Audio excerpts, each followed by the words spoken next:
throw a kite quick. Ties of war, we ain't forget about you, keep your light lit. Rappers can't see, most of them scared to witness. Go and close your eyes, that's one right here for the trenches. Bad bitches, natural hair or extensions. Hood niggas that'll poly grip like some dentures. Brothers on them fences, 23 and 1 out. Praying that that commissary hit before it run out.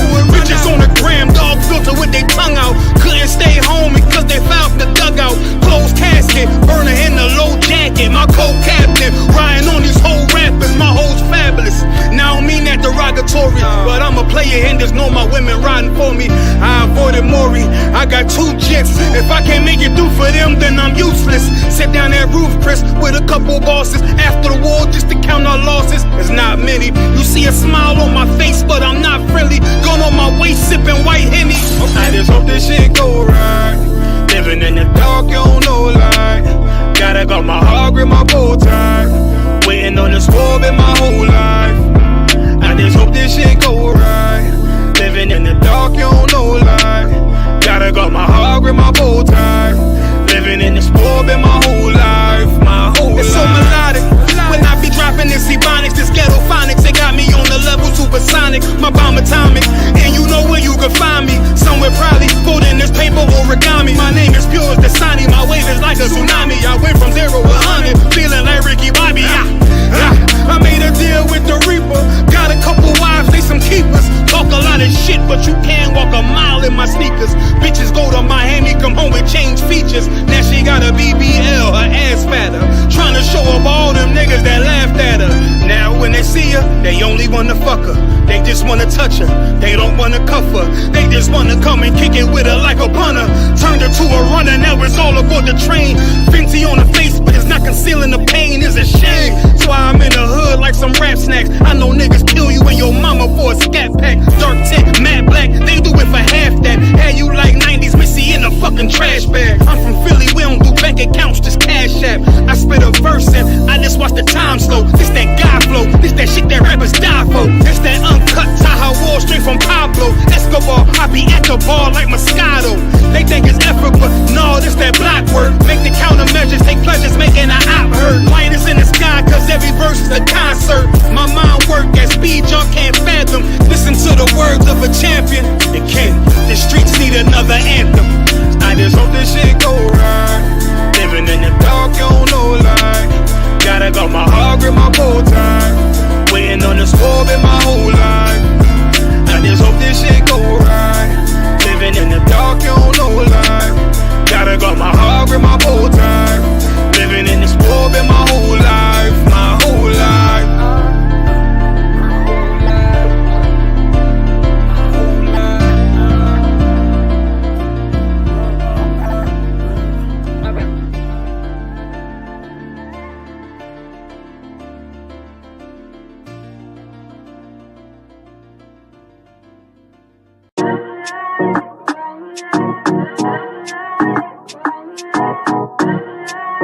U.P.K.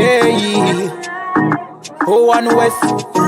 Babylon is falling to rise no more again. Babylon is falling. Freedom is here, my friend, not just part of the nation. Yeah, our shine never come bring peace, him start of the vision. Now put your trust in the riches and wealth, guns are ammunition. Just the last statutes and commandments, we make the decision to keep them with precision. Just part of the nation. Daniel get a vision, him see the black Christ, it wasn't a white depiction. No allegiance to Rome nor its regions, come out them religion if you want be a free man. Cause the deacons them full of demons, same situation with Rasta with Islam. Only beacon of hope for your lean on is U.P.K and the General YAHANNA. Every fowl of the ear, every beast of the field, every creeping thing we creep on land, every mouth of the clear, loud and clear. Yeah, our shy Mashiach is a black man who have fear, let him hear. Time to prepare, spiritually separate from Babylon. We no weak, we no fear, we no tear. Bun Saddam, my bun Batman are just part of the nation. Yeah, our shine never come bring peace in start of the vision. Now put your trust in the riches and wealth, guns are ammunition. Adjust the law, statutes and commandments. We make the decision to keep them with precision. Just part of the nation. Send evils and curses on the whole city and the beasts and all churches. America fall, them deserve it. Rome get defeat, history repeat, I know the first days. Hey, 400 years they work with, then desert with, then turn round and call it worthless. But now the COVID lurking, them hurting, and then the doctors and nurses. Hey, one day to a building of a turn after the long journey.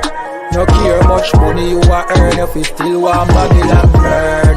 One day to a building of a turn after the long journey.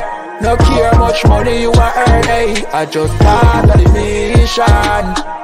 Yeah, our shine never come bring peace in start of the vision. No put your trust in our riches and wealth, guns are ammunition.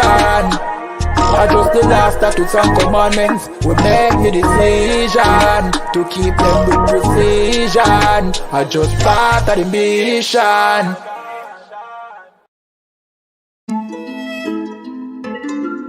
We follow doctrine of man. They taught us to hit a reflection. This is the Jews of I said my black. niggas is chosen. I only follow the king.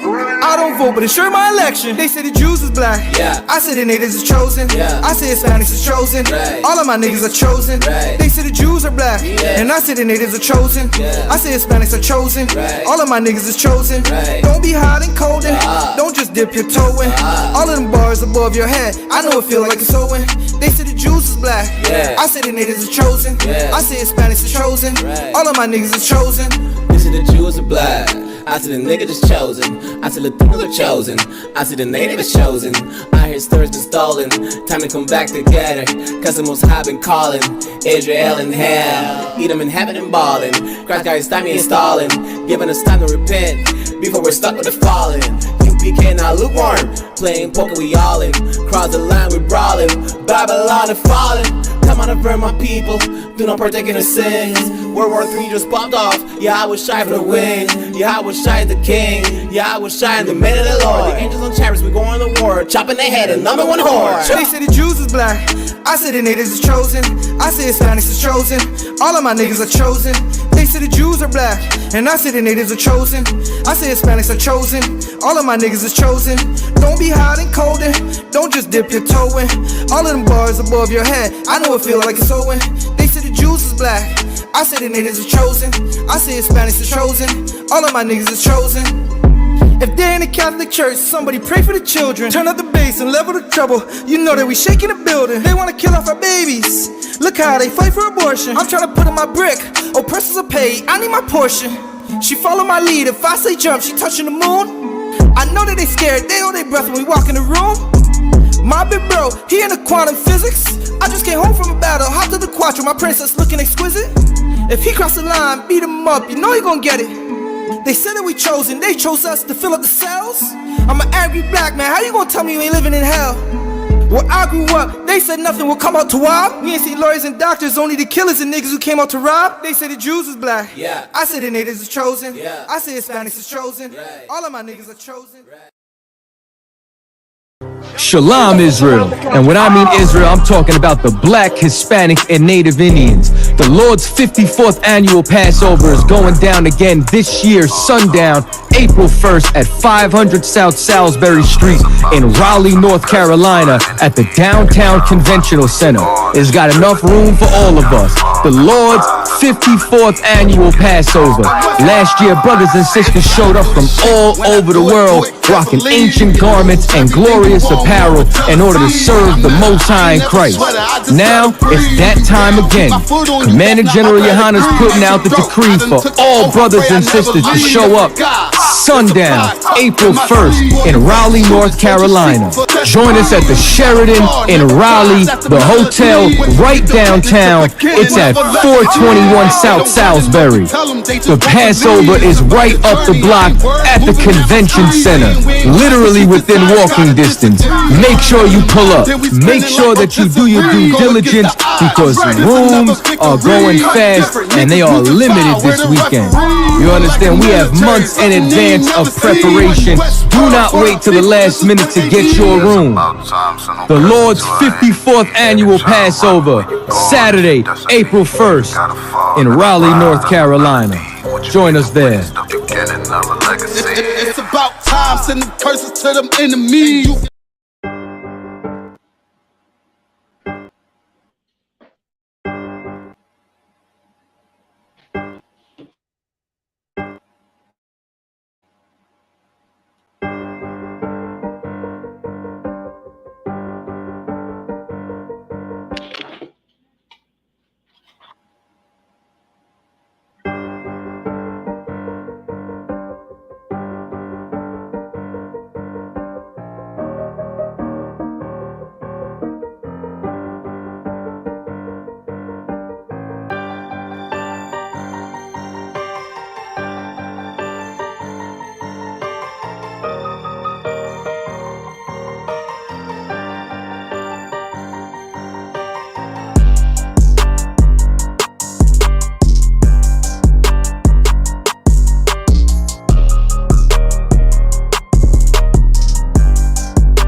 All right. Clap it up. Hold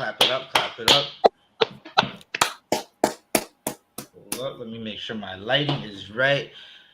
Shalom Yahweh Shem Yashai Barakatham to all the brothers. Yahweh Shamar Latham Shem Yashai to all the sisters. Again, this is the Rise 1969 show. We go live every Sunday in the 5 o'clock, almost 6 o'clock hour. Right? We want to thank everybody here with us. Who do we got in the building today? Today we got Officer 1000 out of Montreal, ADR. Right? Give that brother a hand. Hey, Shalom, Israel, Yahweh Shem Yashai Barakatham to all the brothers, Yahweh Shem Yashai to all the sisters. Right? And hey, Shalom, Ak. We got Officer, the host with the most, Officer 500 Barak Ya'Allah. Right. Y'all know me, man. Officer 1000 Zabadja. Hey, Shalom, Lord in Christ. What's going on with y'all? Hey, I'm about to go live on TikTok. Check for the invite. I'm waiting for that. You know, what's going on is some spicy topic. Yeah, we got a bunch of spicy topics we're going to talk about today. We got a killer cop.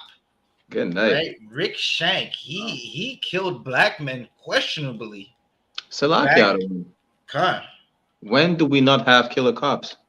Right. Hey, that's a good question. When do we not have killer cops? Right? But we got a killer cop in Toronto. Right?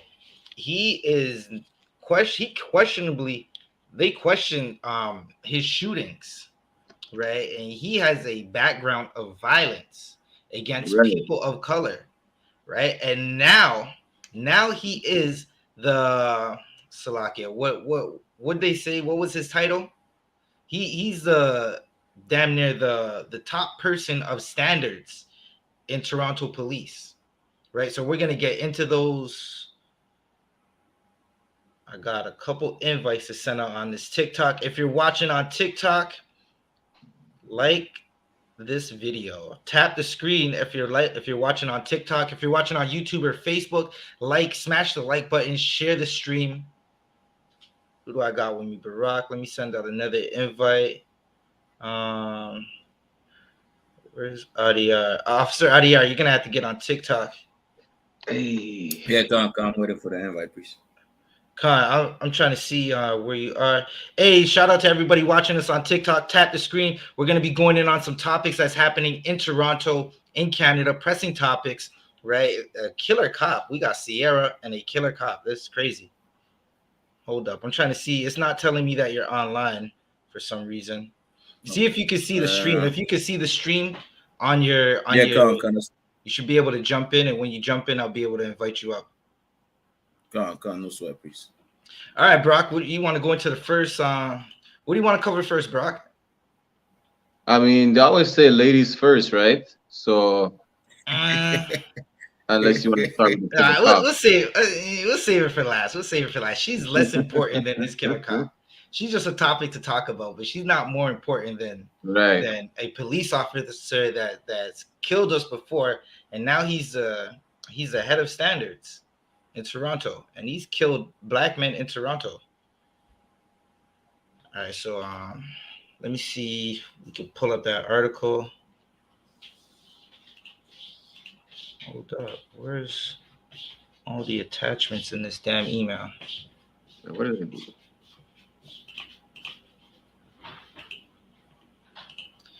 Bro, can you email Salakia? Bro, can you email okay, I got it right here. You got it? You got the Toronto. You got the Toronto. You got the CP241? They're all in the podcast chat on WhatsApp. If you want me, I could email it to you. Okay, I'm gonna email it to me right now. Okay.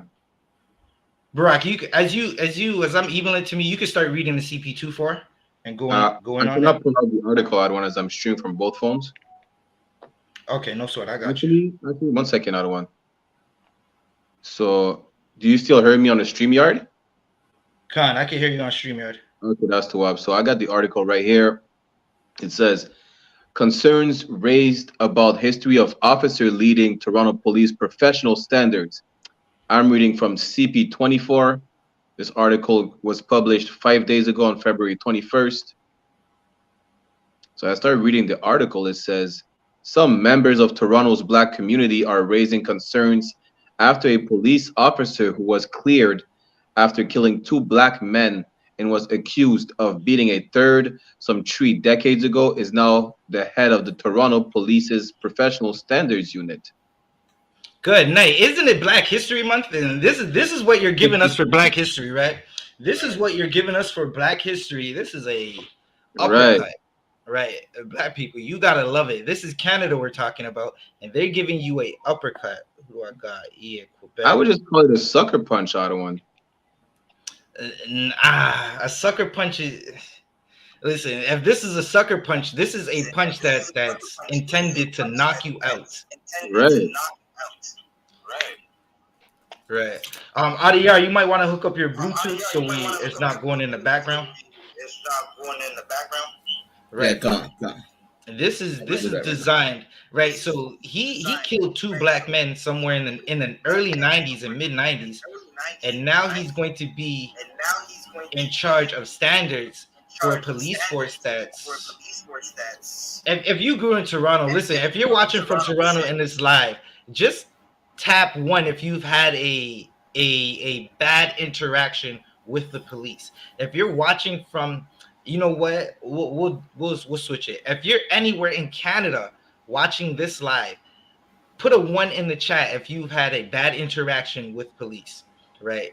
I'm quite sure every brother, whether Hispanic, so-called Negro, so-called Native American, all those kind of brothers have had horrible interactions with the police, right? What say you, Montreal? What's going on in Montreal? How's your interactions with the police?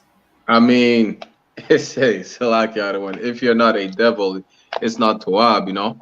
I mean, they're always trying to do some reforms, whatever the case is. In my zone, they moved the police station to the neighborhood right next to us, you know, Right. with some protests from the Caucasian people in the neighborhood, right? But at the end of the day, it's like, I mean, okay, let me put it like this. Let me go a little personal, right? Even as growing up, from the time I'm 11 and up, you understand, Right. never had a good interaction with police officers, and I did not have to, you know, commit anything or go against the law, or you know, not even jaywalking whatsoever, right? So you're saying you weren't even committing crimes and the inter were not good. They were la'atwa for no good. Salakia, when police already pulled me over for playing music on the street. Yeah, And they pulled you playing Kanwakan. music in the streets. That's what they're pulling you over for. That's crazy, right? And I bet they don't go do that in the Yiddish community in Montreal, right? That Yiddish community, I highly doubt they're in there pulling over anybody saying you can't play music, right? But Adiyar, what's going on, Adiyar? Well, you already know I'm in Montreal North. You understand the Zopound section, as we could say. You understand the blood gang section. You understand. So you have police roaming. You understand the neighborhood every 15 minutes, man.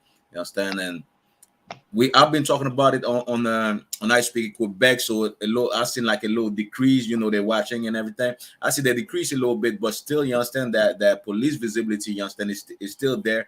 People are still getting harassed. You understand, in Montreal North. You understand, but the thing is, they're not going into the root of the problem of why our brothers and sisters got to be criminals, got to live this life. You understand, this life that we're trying to make them escape from. You understand. And of course, you understand, like this society did not have the solutions, you understand, except for the I.S.U.P.K, right? But this is exactly what's going on. You understand, like police presence is really, you understand, something that we want to eradicate, because we're seeing like young people, you understand, like suffering from you understand, suffering or being victim of, you understand, police brutality a lot over here. So you understand, we want to stand up against that as well. It's Salakia, one. If I may, I just want to add that people think that because we're in Montreal, like police brutality is not, you know, is something that doesn't really exist, or you know, brutality where it comes to a certain extent where a life is lost. It's think that it doesn't exist in Montreal, but it's more common than you actually think. Right. You understand? Even a couple of years ago. So like, go ahead, another one. No, you can continue. Well, I'm just gonna say, even a couple of years ago, when you came and stayed by my place, you understand, when we walked by the south side, right next to the train tracks, you know, we seen a poster of a brother that was unalived by the police officers, which the video of the unaliving is still circulating on YouTube. You understand? And it was only spoken about because it went viral on YouTube. You understand? Right. The year after that, another brother, right, was unalived by the police next to the high school I was going to when I was younger, right? And Officer Adiyar came to check me that the next day, right? And they already had cleaned up the scene like nothing ever happened. You understand? When it comes to us, it's like they're always trying to hide evidence of any, you know, any incident that happened with them that is involving the police force. You understand? But that is more common than you think, you know. Good night. Because we're in Montreal, it's you know, I don't know how to say it. It's all peachy, and you know, the police are not as bad. But one thing, a fact in Montreal, is that the police officers do not live in the city. They live outside the city, and they think that in Montreal it's like a movie. You understand? Right. So they're gonna act like, you know, let's treat them like they are, you know, they are as it's, you know, let's treat them as if it's as wild as New York or something like that, or wild as Chicago. You understand? That's how the police really treats us. Right. Now that's no doubt. That's no doubt. They assume that in Canada, it's a non-racist place. It's a place where prejudice doesn't exist. It's like some perfect utopia, when what we're going to read in this article doesn't describe a perfect utopia. Again, if you're watching on YouTube, Facebook, on TikTok with us, tap the screen, smash that like button, and share, right? You can also type your comments in, like however you feel. If you agree with us, if you don't agree with us, let us know, right? You are in a safe place. Chat lives matter. All right, so Barack, you can keep reading this article. If I keep reading, it said the appointment of the, I don't know what that acronym stands for, SUPT. I think it's for superintendent. I'm not sure. Double check.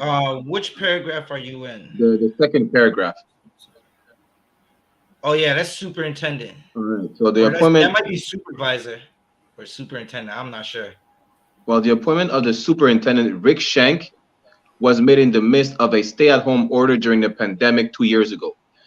The Professional Standards Unit is responsible for internal accountability and public confidence in the police. Salakia, if Good I may. night. They said two words: internal accountability and Right. public confidence. The police have no idea what accountability is. Salakia, Right? if I I think may. we've seen that 1,000 times. Come. So basically, he's responsible for providing the public information of any incident, whether it's brutality or loss of life that involves the police. That's what they're saying.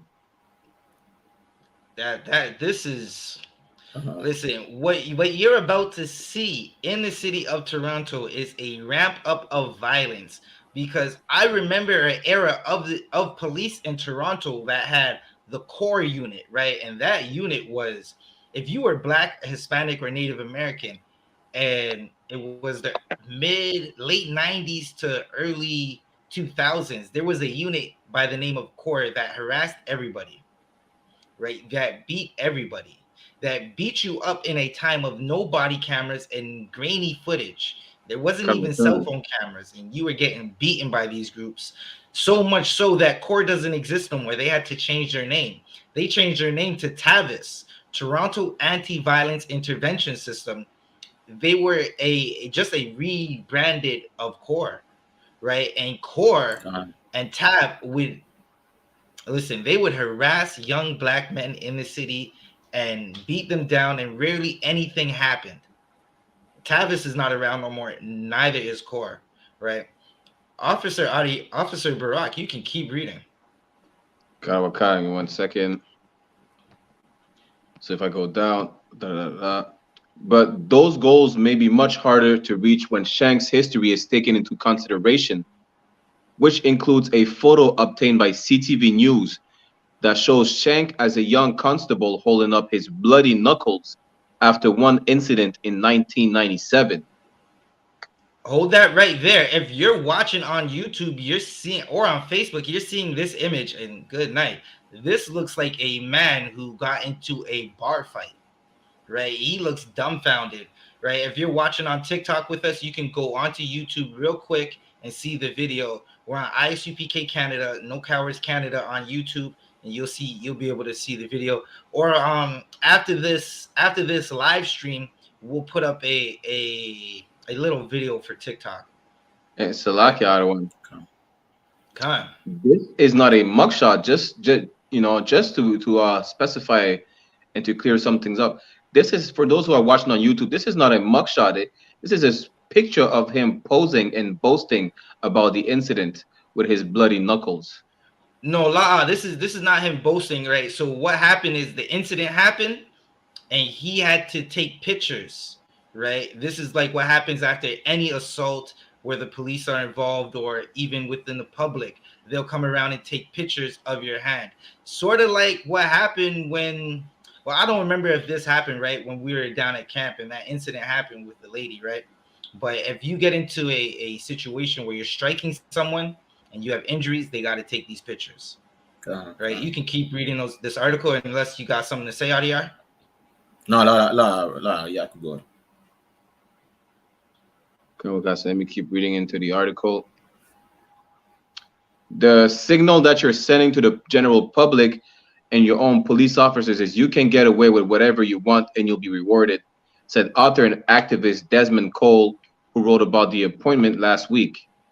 Doesn't that sound all too familiar? You can get away with whatever you want, and that's like something that you see. You've seen countless of brothers, especially in America, killed on camera, right, or killed unarmed, or Salakia. We're on TikTok, unalived, how they say, right, and nothing happens. Like nothing ever happens. They go through a grand jury, and then this is why everyone was so happy when the devil or the officer who unalived the brother Salakia. Why is his name slipping my mind? George Floyd, right? Everyone was so happy, and they celebrated like it was a victory because the unaliver of George Floyd was sentenced, right? Because rarely do you see police officers take any accountability, take any action. They say there's good police in the units, in the divisions, in the precincts, right? However they call them, wherever you're from, right? But the good police never seem to stop the bad police from doing bad things to good people. Or even listen, they might have caught a drug dealer, right? This person was selling drugs, right? He needs to go do some time and repent for his crimes, right? But the police officer that's supposed to just be arresting him is taking his money, right? Or they can't find him with drugs, so they plant drugs on him, and the good police officer is never saying anything, right? I would be pressed if anybody could send us some links. Email ISUPK Canada at gmail.com with links and documents and stories of police officers turning on bad police officers. And if I may, I can. Right, you got it. All right, so you understand, and also the police job is to protect and serve. You understand, like Right. This is what they took a note for. You understand, to protect and serve the community. But the thing is, like a lot of these, you understand, cops, you understand, they have mental issues. You understand, they have an unresolved issue with, you understand, a lot of them been bullied. You understand, in school. So you understand, a lot of time, you understand, unfortunately, they've been bullied by black people, or some black men took their girlfriend away at that time. So all that you understand, anger reside in that cop, and you understand, and he's gonna take it away. You understand, on another poor brother. You understand. Well, a black man took my girlfriend. Well, you know what? You're gonna pay for what he has done to me. You understand, for the psychological, you understand, trauma that I dealt with, I was dealing with, you understand, because of losing my girlfriend, because of being, you understand, traumatized by black men, you understand. So a lot of them use that as a context or as an example to do what's wrong. Meanwhile, you understand, your job is to protect and serve, you understand, which means, right, like this society, you understand, just like we seen with the bus driver recently, you understand, in Laval, that killed those children. Those people that are working in the public, they're supposed to go into a screening process, you understand, where, you understand, like if they have psychological issues, if they could really work with the public, because the main job of the police is to protect and serve. You understand? Is to protect the citizen. You understand? Yes, it might be, you understand, somebody that's selling weed or selling, you understand, selling narcotic, but that doesn't mean you have to kill them, unalive that person. You understand? And a lot of, like I seen today, a video today of a brother, you understand, of a Levi brother in Montreal downtown, just leaving the club. He's walking, you understand, making his video, you understand. I don't know if it was for TikTok or YouTube or Facebook, just making a video. The police come up and like, hey, what you doing here? You understand? Right. And they push that brother around, and the brother got mad and be like, yo, I'm gonna sue y'all, you understand? I'm gonna sue y'all because, you understand, you're not supposed to push me around. You're not even supposed to touch me. And that's one thing that the police forgot, you understand, is that they're supposed to protect and serve. But we know well, you understand, that they're not protecting, you understand, the people that are being in slavery. They're not protecting the people that are being oppressed. You understand? That's not, you understand, their agenda. Meanwhile, they took an oath to protect and serve. So, go ahead. If I may, I don't real quick. I don't think personally that they forgot to protect and serve. It's just they know who they have to protect and serve. Like, they don't have to protect and serve. Understand? They protect and serve their own, really, or whoever wants to join, understand, their empire to a certain extent. Because even though some of our brothers and sisters trying to join their empire, they're still reminded that you're not the ones we're here to protect and serve. Right. Gone. Because that's so deep that you said that, because, or so heavy, because when you think about the history of the police, right, they would be the overseer, especially in the Western Hemisphere. Right. They came from the slave catchers, the overseers, right, and the slave catchers.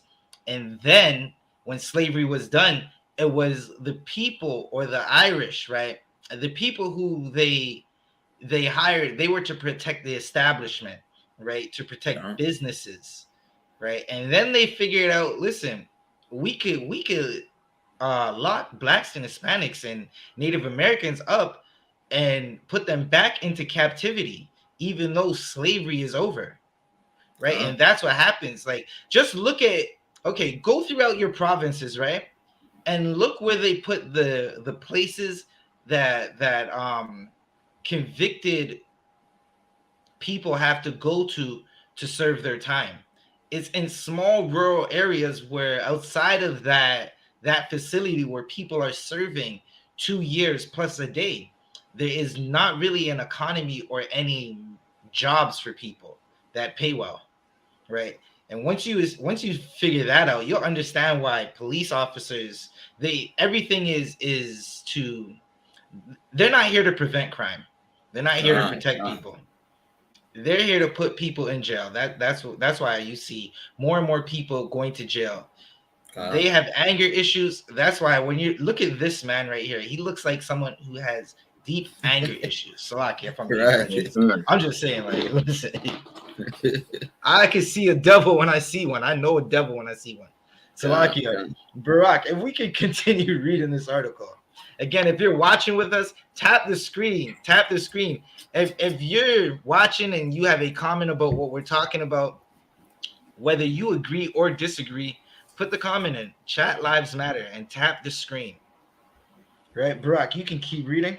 So basically, in a statement, the Toronto Police Service, TPS, said the force found no misconduct in those incidents and Shank was not convicted, adding that focusing on those incidents in the 1990s misrepresents who he is both as a person and a police officer. Salakia, I just got a question, right? Especially when it comes to the police, right? Police are like old dogs. They don't learn any new tricks, right? For years, we've been going through and saying, or we've just been saying that we've been brutalized from police, right? Those police are now detectives, or they're up in the ranks, or they're retired, and the younger police are brutalizing us. So what I'm basically asking is, if you can't judge this police officer off his past, what do we say about the younger officers? Because they're doing the same thing that, like, the officers that came in within the last 2-3 years, they're doing the same thing that the officers in the 90s are doing. Right. So is it him or is it the system? Which leads to a question I'm gonna ask later, right? If any of y'all got anything else y'all want to add, y'all can feel free. I just wanted to add this as well. Like, a lot of prisons are being privatized right now. You understand? They're being privatized, and these judges, these policemen, a lot of them, you understand, they have, like, you understand, like, they benefit from that, or they could, you understand, have, like, you understand, deal they make so they could get money off of that. You understand, like, what you call it, like, when you place your money somewhere. You understand? So a lot of investment, you understand? A lot of them are investing in these things, you understand? So that's why it's good screening of who could be a police officer, you understand, is necessary. Because imagine if I'm invested in jail, what am I going to do? Put more people in jail. Right. You understand? You understand? So even the judges, even the lawyers, you understand, that we have to, you understand, like, there should be a screening, you understand, you understand, thorough screening, you understand, in that, you understand, that cop or judge life. Because, you understand, if I'm invested in these jail, I'm gonna put people in jail regardless if, you understand, the person is innocent or guilty. I won't give it them because I'm investing in it.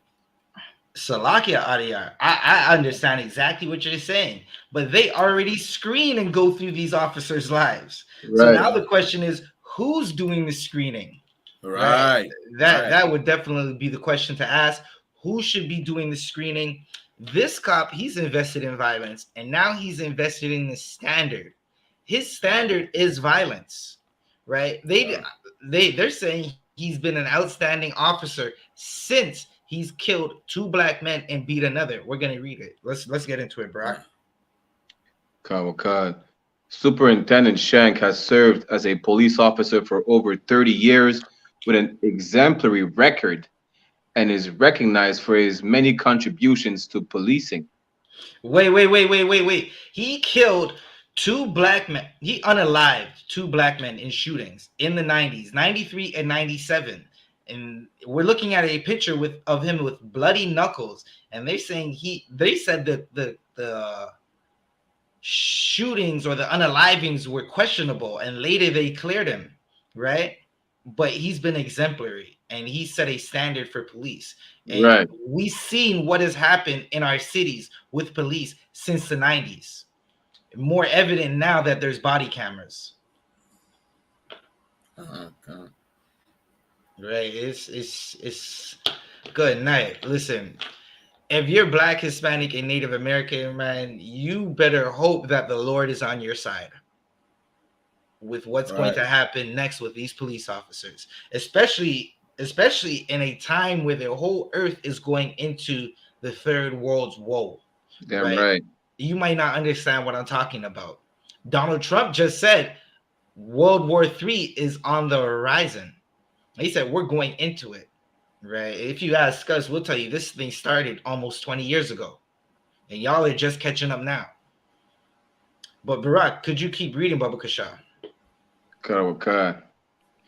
Over the course of his career, he has demonstrated the highest levels of professionalism, ethics, and leadership, and has a record of service to the community. We stand by Superintendent Shank and his service, the TPS said. Good night. Read that part one more time. God. Over the course of his career, he has demonstrated the highest levels of professionalism, ethics, and leadership, and has a record of service to the community. We stand by Superintendent Shank and his service, the TPS said. Right. Now, Salakia, after reading that and after hearing that, what conclusion did y'all come to? I want to hear y'all conclusion before I give you mine. Salakia, if I may. Right. They're when I say they stand by him, you understand, and his level of professionalism, ethics, and leadership, it's like it's okay to unalive us. You understand?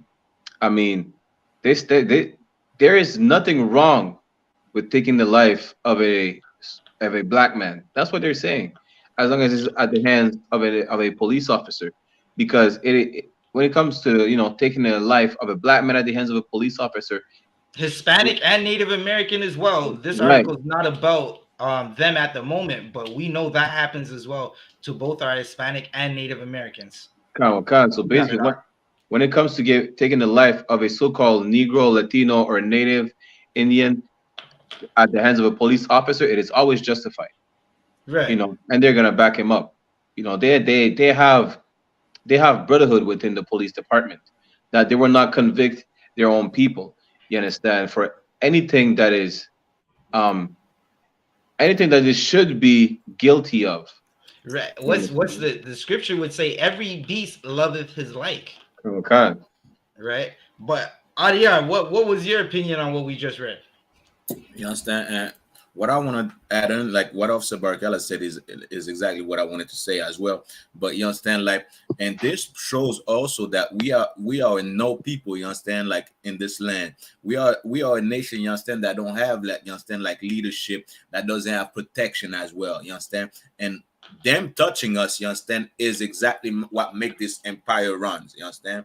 Canada, right. United States is built by, you understand, by oppressing us, by unaliving us. So you understand, so it's normal for them, you understand, to stick with one another, you understand, after, you understand, he's been doing this to us. And one thing I want to add is the fact that that's when he got cut.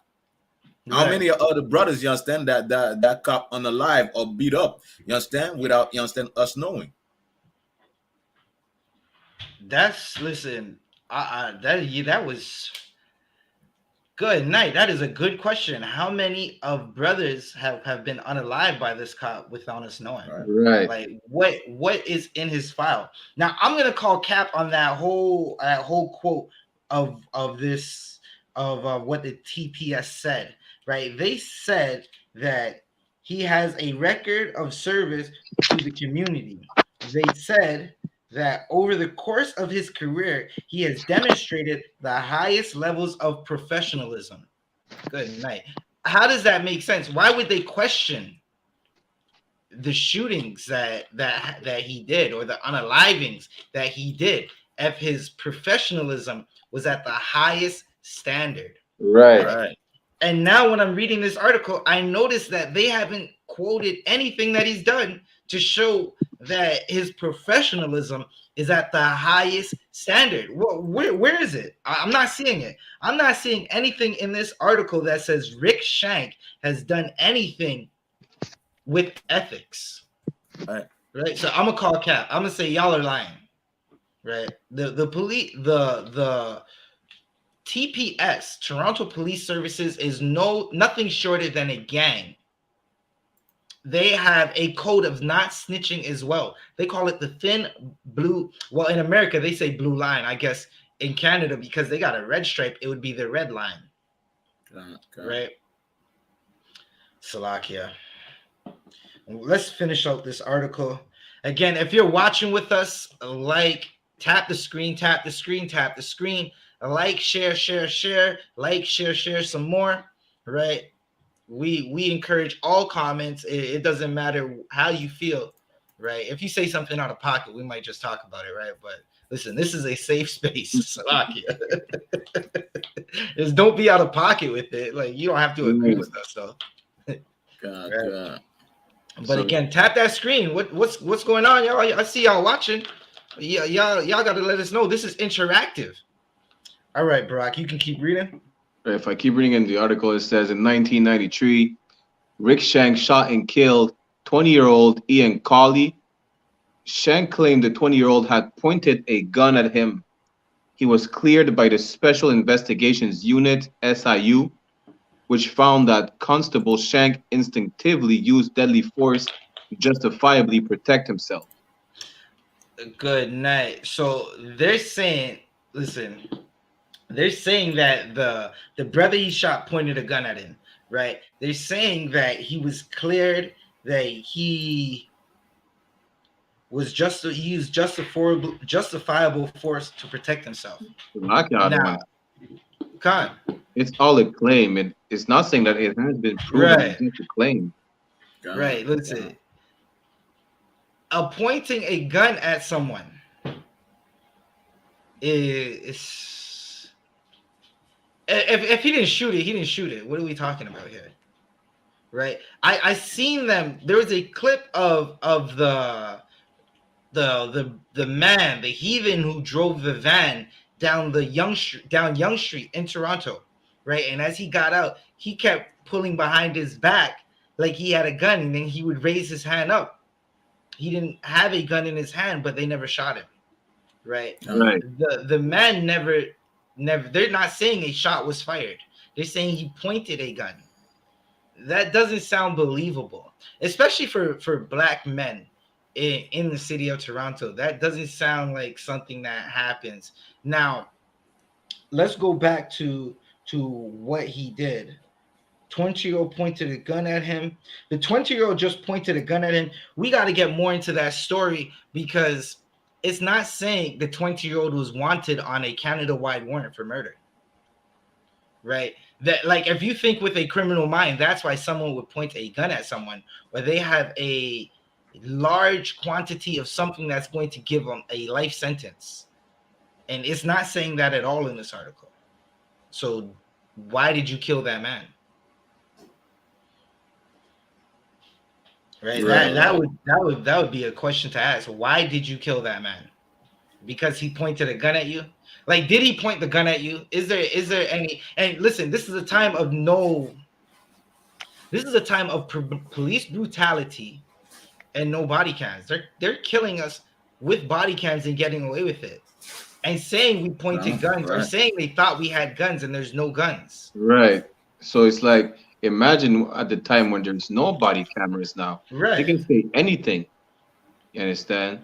Like their everything they say is valid. You right. understand? Well, But Barack, we got Salaki. You continue? it's a lot. I mean, I guess a little more spicy when we keep going in the article. Yeah, we got to keep going in this article because listen, that was the first one.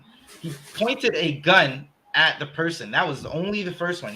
They saying the person that the brother that was unalived by Rick Shank pointed a gun at him and he unalived him, and they said it was justified because he was trying to protect himself. Let's find out what happened with the next one.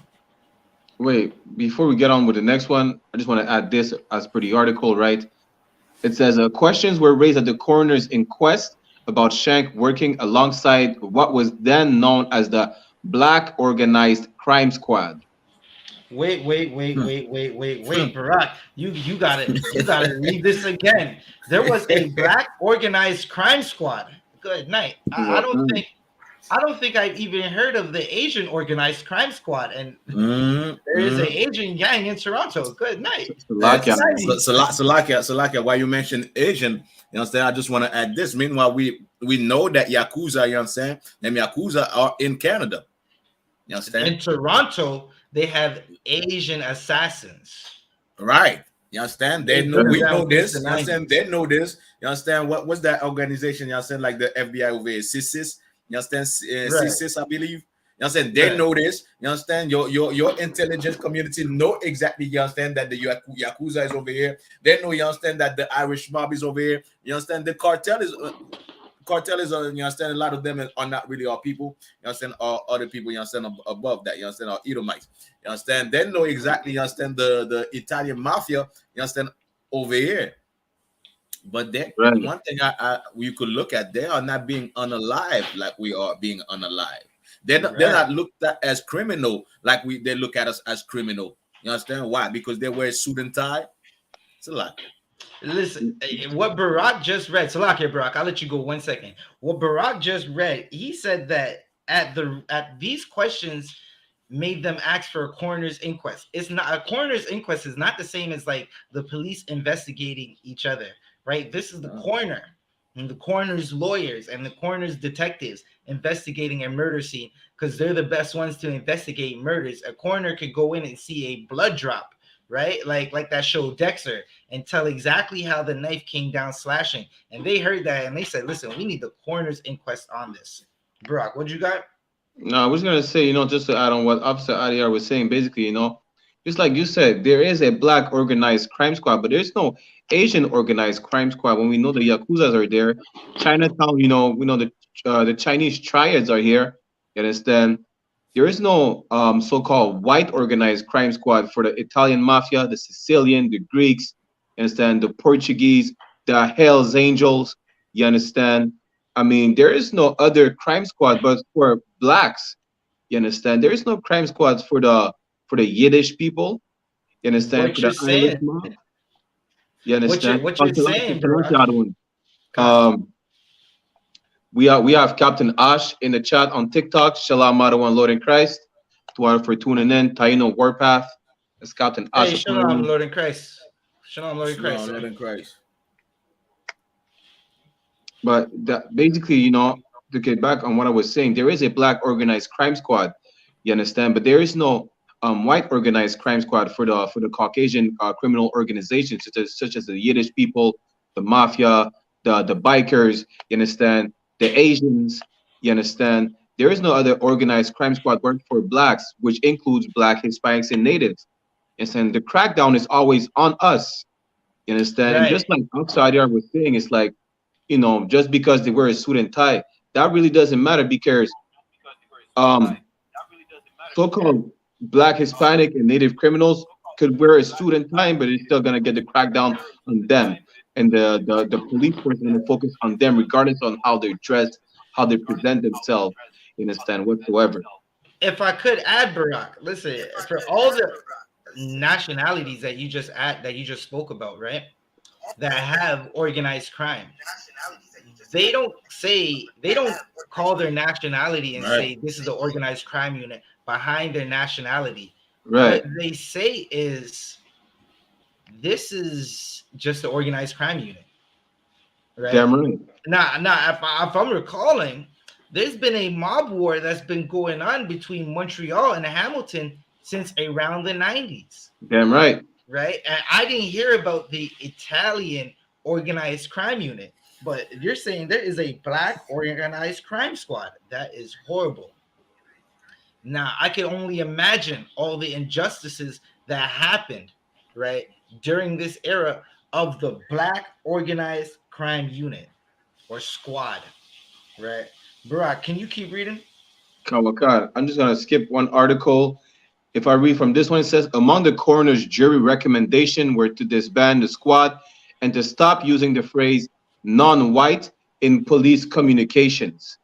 Wait, where is that? Is the article not the one under, but the one right after it? I need you to read the paragraph that was in. It seems right after the organized crime, right? Kawakan. Because it's going to give you more context to what this squad was about, right? Because Right. it seems like okay, there's crime in all nationalities in all areas, right?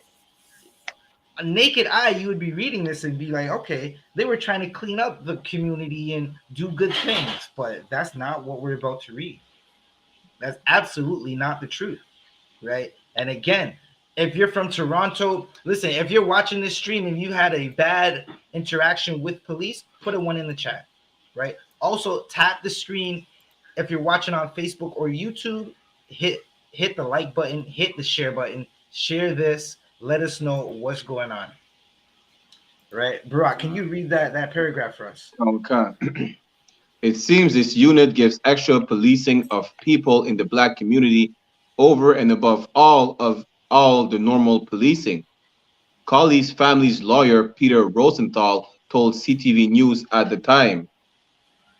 Wait. What did you say, Barack? Did you say this unit was over policing the black community?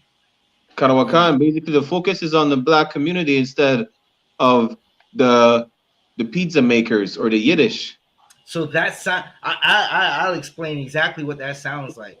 That sounds like okay. Police officers always have the ability to whether to charge you or not, especially in a time of no cameras. Like now on camera, if they find you with some drugs, they're most likely going to arrest you if they haven't made you a confidential informant, right? Because it's on camera, right? And they can't take the drugs. But then there was a time when police officers would take everything that you had, and a lot of times people would turn into confidential informants, or if you're in a Caucasian neighborhood, the police would let you go. Right. They wouldn't really charge you, right? So they're saying that the police are over policing, right? Read that one more time. Karawakan.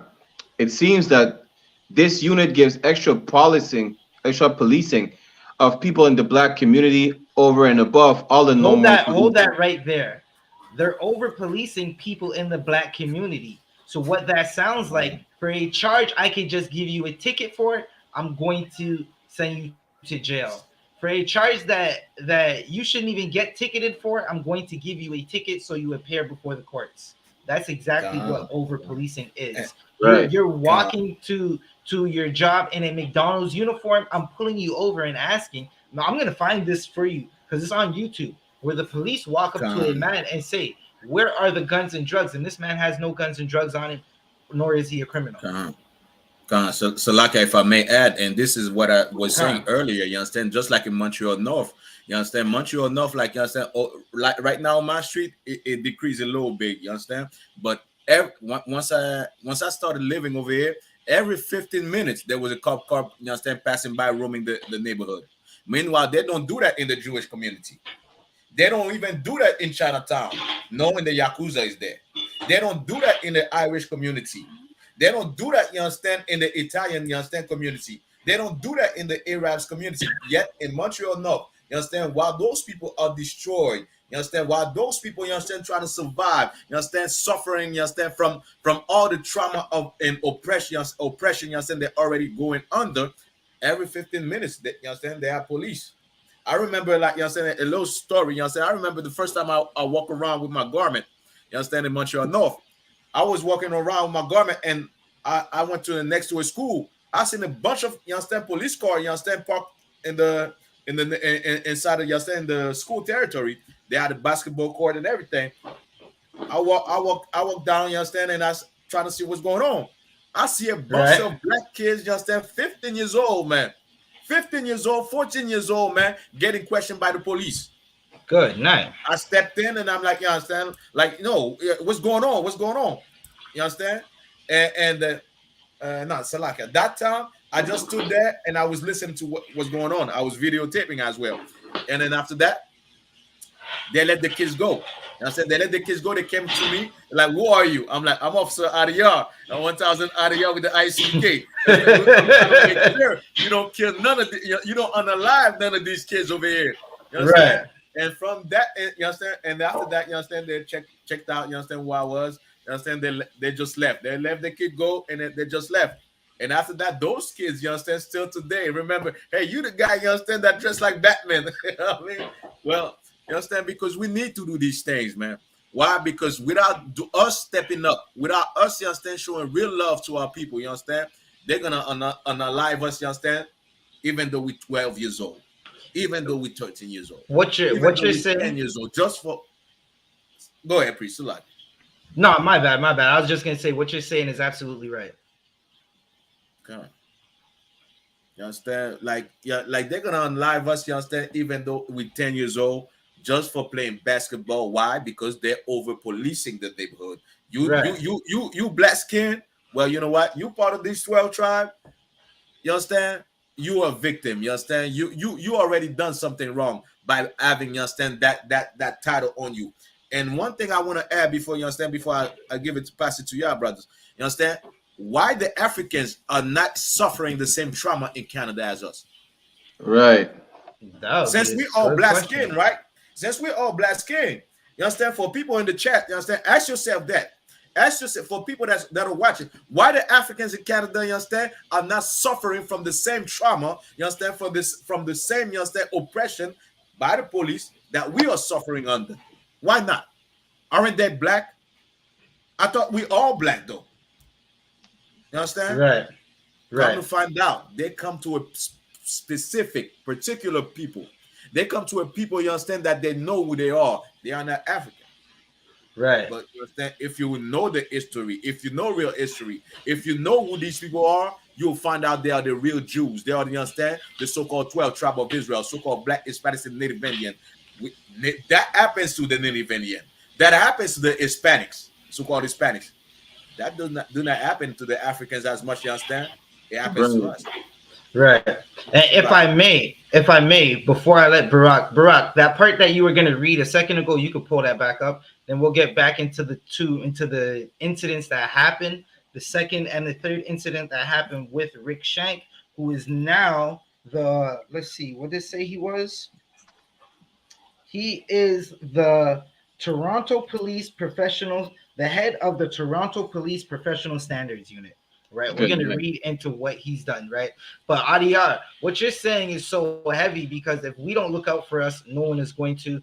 You have this man who is known for terrorizing brothers and sisters, and now he's going to teach Toronto police how to terrorize us some more. Straight like that, right? What you said made me remember something. Now, there was a wing spot. Remember one time we had class, we had that Airbnb, right? It was a little basement spot, and we got the wings, and Barack brought the Barakiala sauce. Listen, wait until that Barakiala sauce comes out. Good. Right? Y'all don't know what. If you want to cure sickness in your body, sweat it out, right? Get that Barack sauce. It's spicy. It's salakia. But listen, there was a spot where we got wings. I go there and get wings. They got like $10 wings. You get like, I'm not advertising for them, Salakia. Listen, the wing spot is too obvious, right? Right. I went there. I placed my order. You got to place your order before you get there and then drive there and pick it up. Right. So I did that. I'm going to pick up my order. I get there. There's undercover police officers surrounding our brothers and sisters. They're very young. They look like they're no more than anywhere from 11 to 14. Right. They have one young man hemmed up in the back of a cruiser and two undercovers talking to them. They have two sisters, very young, and another brother just on the wall, basically standing, and it's cold, right? So before I go in to get my order, I'm watching just to see what's going on, right? I noticed that this young girl, she keeps looking at me, right? So I'm looking at her. I make direct eye contact. Her eye contact said, "I am terrified." I asked the police officer, "What's going on right now?" They said, "Well, this young man, he's been arrested for robbery." Okay, so what about these young people? Well, they're not arrested. They're not suspects. They were just with him. They're his family, but we don't have nothing on them. So are you not going to let them sit down on the bench that's across from them? Right? And okay, you got to back up. Now, once I said that, it's like the whole crowd started asking the same question now because they recognized that the children were scared. Now the crowd's asking, where's their parents? Did you call their parents? The whole time the police did not call these young people's parents. Right. So again, if we don't stand up for us, no one's going to. It's very questionable why they put a person who's unalive, men of color, and beat them up, right? As the professional standards. They said his work ethic is amazing, but they haven't shown us anything to justify that, right? So Barack, if you could read the part that you were reading before that you wanted to bring out, and then we're going to get into we read the 93 attack, so we're going to read the 97, and I guess let's see, 1 second. There's a part in the article where it talks about where Rick Shank assaulted someone. Oh, Kawakan is the next paragraph to the one I'm going to read. Khan. So if I keep reading, among the coroner's jury recommendations were disband the squad. Among the coroner's jury recommendations were to disband the squad and to stop using the phrase non-white in police communications. Salakia, listen, it's going to be a long episode because we got to just keep pausing. I don't even know if we're going to get to the other stories. We got to keep pausing. There was a time when the police would go to look for a suspect and they would say non-white. Like, good night. Listen, he's not white, meaning get him, beat him down. Salakia. Basically, Arwan, they're talking in codes, so not instead of saying black or the N-word, you say, hey, check this non-white suspect. So you're right. You're right. Y'all ever heard of that joke where they say if you want the police to come to your residence really, really fast, you call and say you're white? Many times. Good night. Yeah. That's horrible. So we gotta call and say we're white, and they call and say he's not white. Good night. That's to let you know what policing is like in Canada. God, and Salaka, if I may. Right. Understand, like the Arabs, they're supposed to be at war with the Arabs, right? But when they say non-white, they're not talking about Arabs. Right. Understand? We don't see Arabs, you understand, going through these things, you understand, being beat up by the police and so on. We don't see these things. Why? Like why nobody asks why? You understand? Why no judges, no lawyer, you understand? No news reporter asking why those other people are not suffering the same deal. You understand? Why is always a specific group of people that's suffering these things? And one thing, like, you understand, this is why the I.S.U.P.K is necessary, because we explain to you, you understand, why those things are happening. You understand? Meanwhile, your Christian preacher are not gonna say anything. If I may, I wanted to bring 2 verses out, if I may. Salakia, Adia, I'm right there with you. I just wonder if we're going to bring out the same thing, because I want to answer your question, why this is not happening. But Adia, you got it. Good. I wanted to bring Deuteronomy chapter 28, verse 49, right? I got it for you. You want 49? 49 and 50. Con, I got it for you. This is Deuteronomy 28, verse 49. The Lord shall bring a nation against thee from far.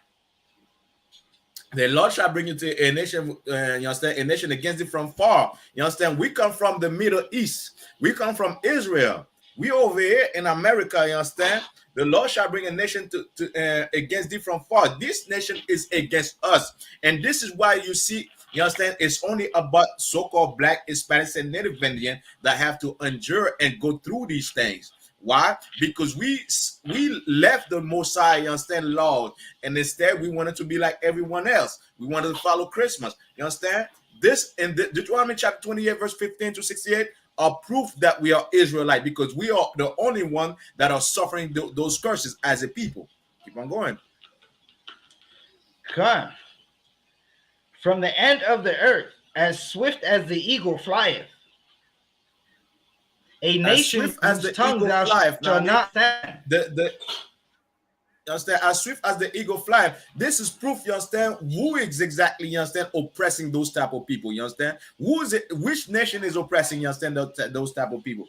What is the emblem for America? The eagle. You understand?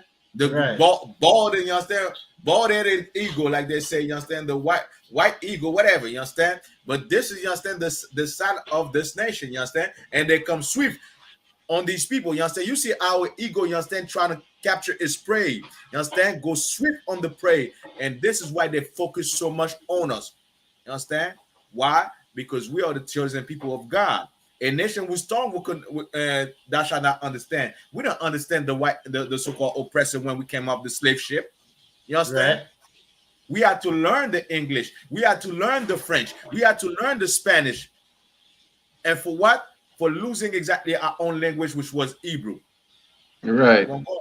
Right. A nation, verse 50, a nation of fierce continents. A nation with a fierce continents, you understand? Which means what? The way that nation deals, they don't have no sympathy. What you're reading, you understand? What Austin Barrichello is reading, it shows that they don't have no sympathy. You understand? Meanwhile, that cup is murdering, you understand, so-called, is unaliving, you understand, so-called Black people, you understand? Yet, he's, you understand, the best one to be, you understand, to use for the work. He's the best one to teach the other one how does it, you understand, how does the work go. Right. You understand? They don't have no sympathy, you understand, for the crime that they have been doing and they did to so-called Black, Hispanics, and Native Indian. And you could look this up, man. You could ask them, how do you feel about, you understand, the so-called Native being on reservation and you are on their land? Ask them. Ask your so-called, you understand, white friend. Ask your so-called white neighbor, you understand, how do you feel, you understand, for the murdering, you understand, or the unaliving, you understand, of hundreds of millions of people for you to be here, you understand, and have a good life? They'll tell you, well, you know what, I don't feel no type of way. Why? Because I didn't do it. My forefathers did it. I didn't do it. Meanwhile, they, you understand, they take advantage of that. And they don't give it damn about, you understand, those people, you understand, that being oppressed. Let's go. Which shall not regard the person of old, nor show favor to the young. Just like we've been saying, you understand, I seen like kids like that was like 14 years old being, you understand, harassed by the police. We see men, you understand, what's that brother name, you understand, that was wearing a green shirt that they tased in the back, you understand, the States, the old man there. Salakia. I forgot his name. Not Fernando Castillo. Salakia, I'm gonna find it. 1 second. That brother, you understand, was an old man. No sweat, please. That brother was an old man that was trying to get away from the oppressor, you understand? And you dare to ask us why we want to run away? Why we, you understand, so you understand, so dramatic, you understand, when we get, you understand, in a altercation with the police, or you understand, they come with in front of us, because we know that we might lose our life. We know that, you understand, that might be the last day we breathe on earth. So of course, you understand, by judging, you understand, like, you understand, survival technique will make you do what? They know this. Survival technique will make you want to save your life, either fight or flight. Damn right. But if The you brother's fight, name was or if you Walter Scott. come on, Walter, you understand? Walter Scott to water, priest. You understand? That No old sweat. man, you understand, didn't deserve to die, didn't Right. deserve to be tased. He was trying to, you understand, save his life by flighting, you understand, by running away. Then notice, you understand, this is a survival technique, man. The police do the same thing. Retreat, retreat, retreat. They do the same thing. Right. But why us we gotta die, you understand? Because we're trying to retreat and save our life. Why us, you understand, we gotta go through these things? Well, it's right there because you are the children of God, man. You are the 12 tribe of Israel, man. And you understand, this nation, you understand, that's above you, have no type of sympathy or type of humanity, man.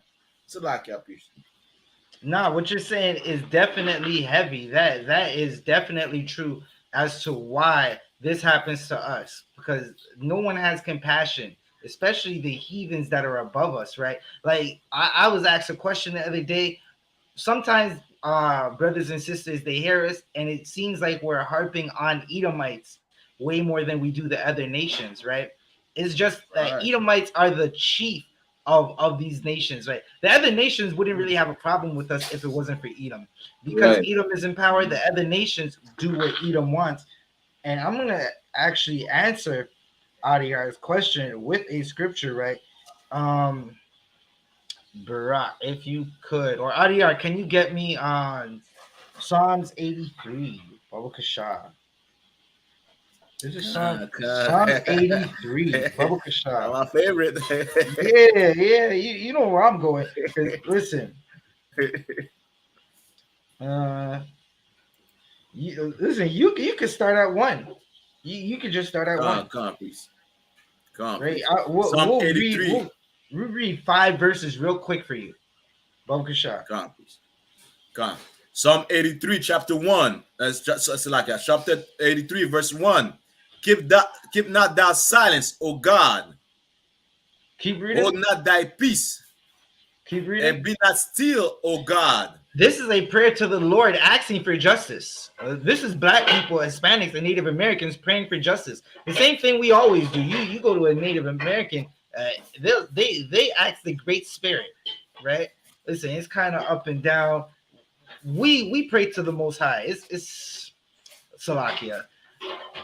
We ask for help from our power. That's what I'm trying to tell you in a nutshell. We've been asking for help. Keep reading. Come on, priest. Verse 2. For lo, thy enemies make a tumult, Keep and reading. they that hate thee have lift up the head. The enemies they're coming together and they're getting big-headed, just like all these nations. Listen, you'll get the Salakia, the shortest Edomite, walk up to the biggest brother because he thinks he has power and talk smack to that brother. Like, this man's not gonna roof you. The brother's about to throw you on the roof in 2.5 seconds. But you have, because the Edomites are big-headed, you have the smallest Edomite thinking he can talk to any brother. You have the tiniest of the Moabites who thinks he's doing the crouching tiger, trying to get at a brother, and a brother, even the brother that doesn't know how to fight, is going to destroy him. Right? Keep reading.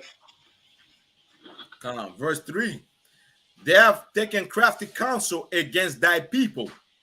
That is why. This is answering Adiar's question right here as to why it's only us that's being destroyed in the streets of our cities, why we're being harassed, why we're being unalived, right? Because these nations, they've decided to come together with crafty counsel, drugs in our community, the abortion clinic, right?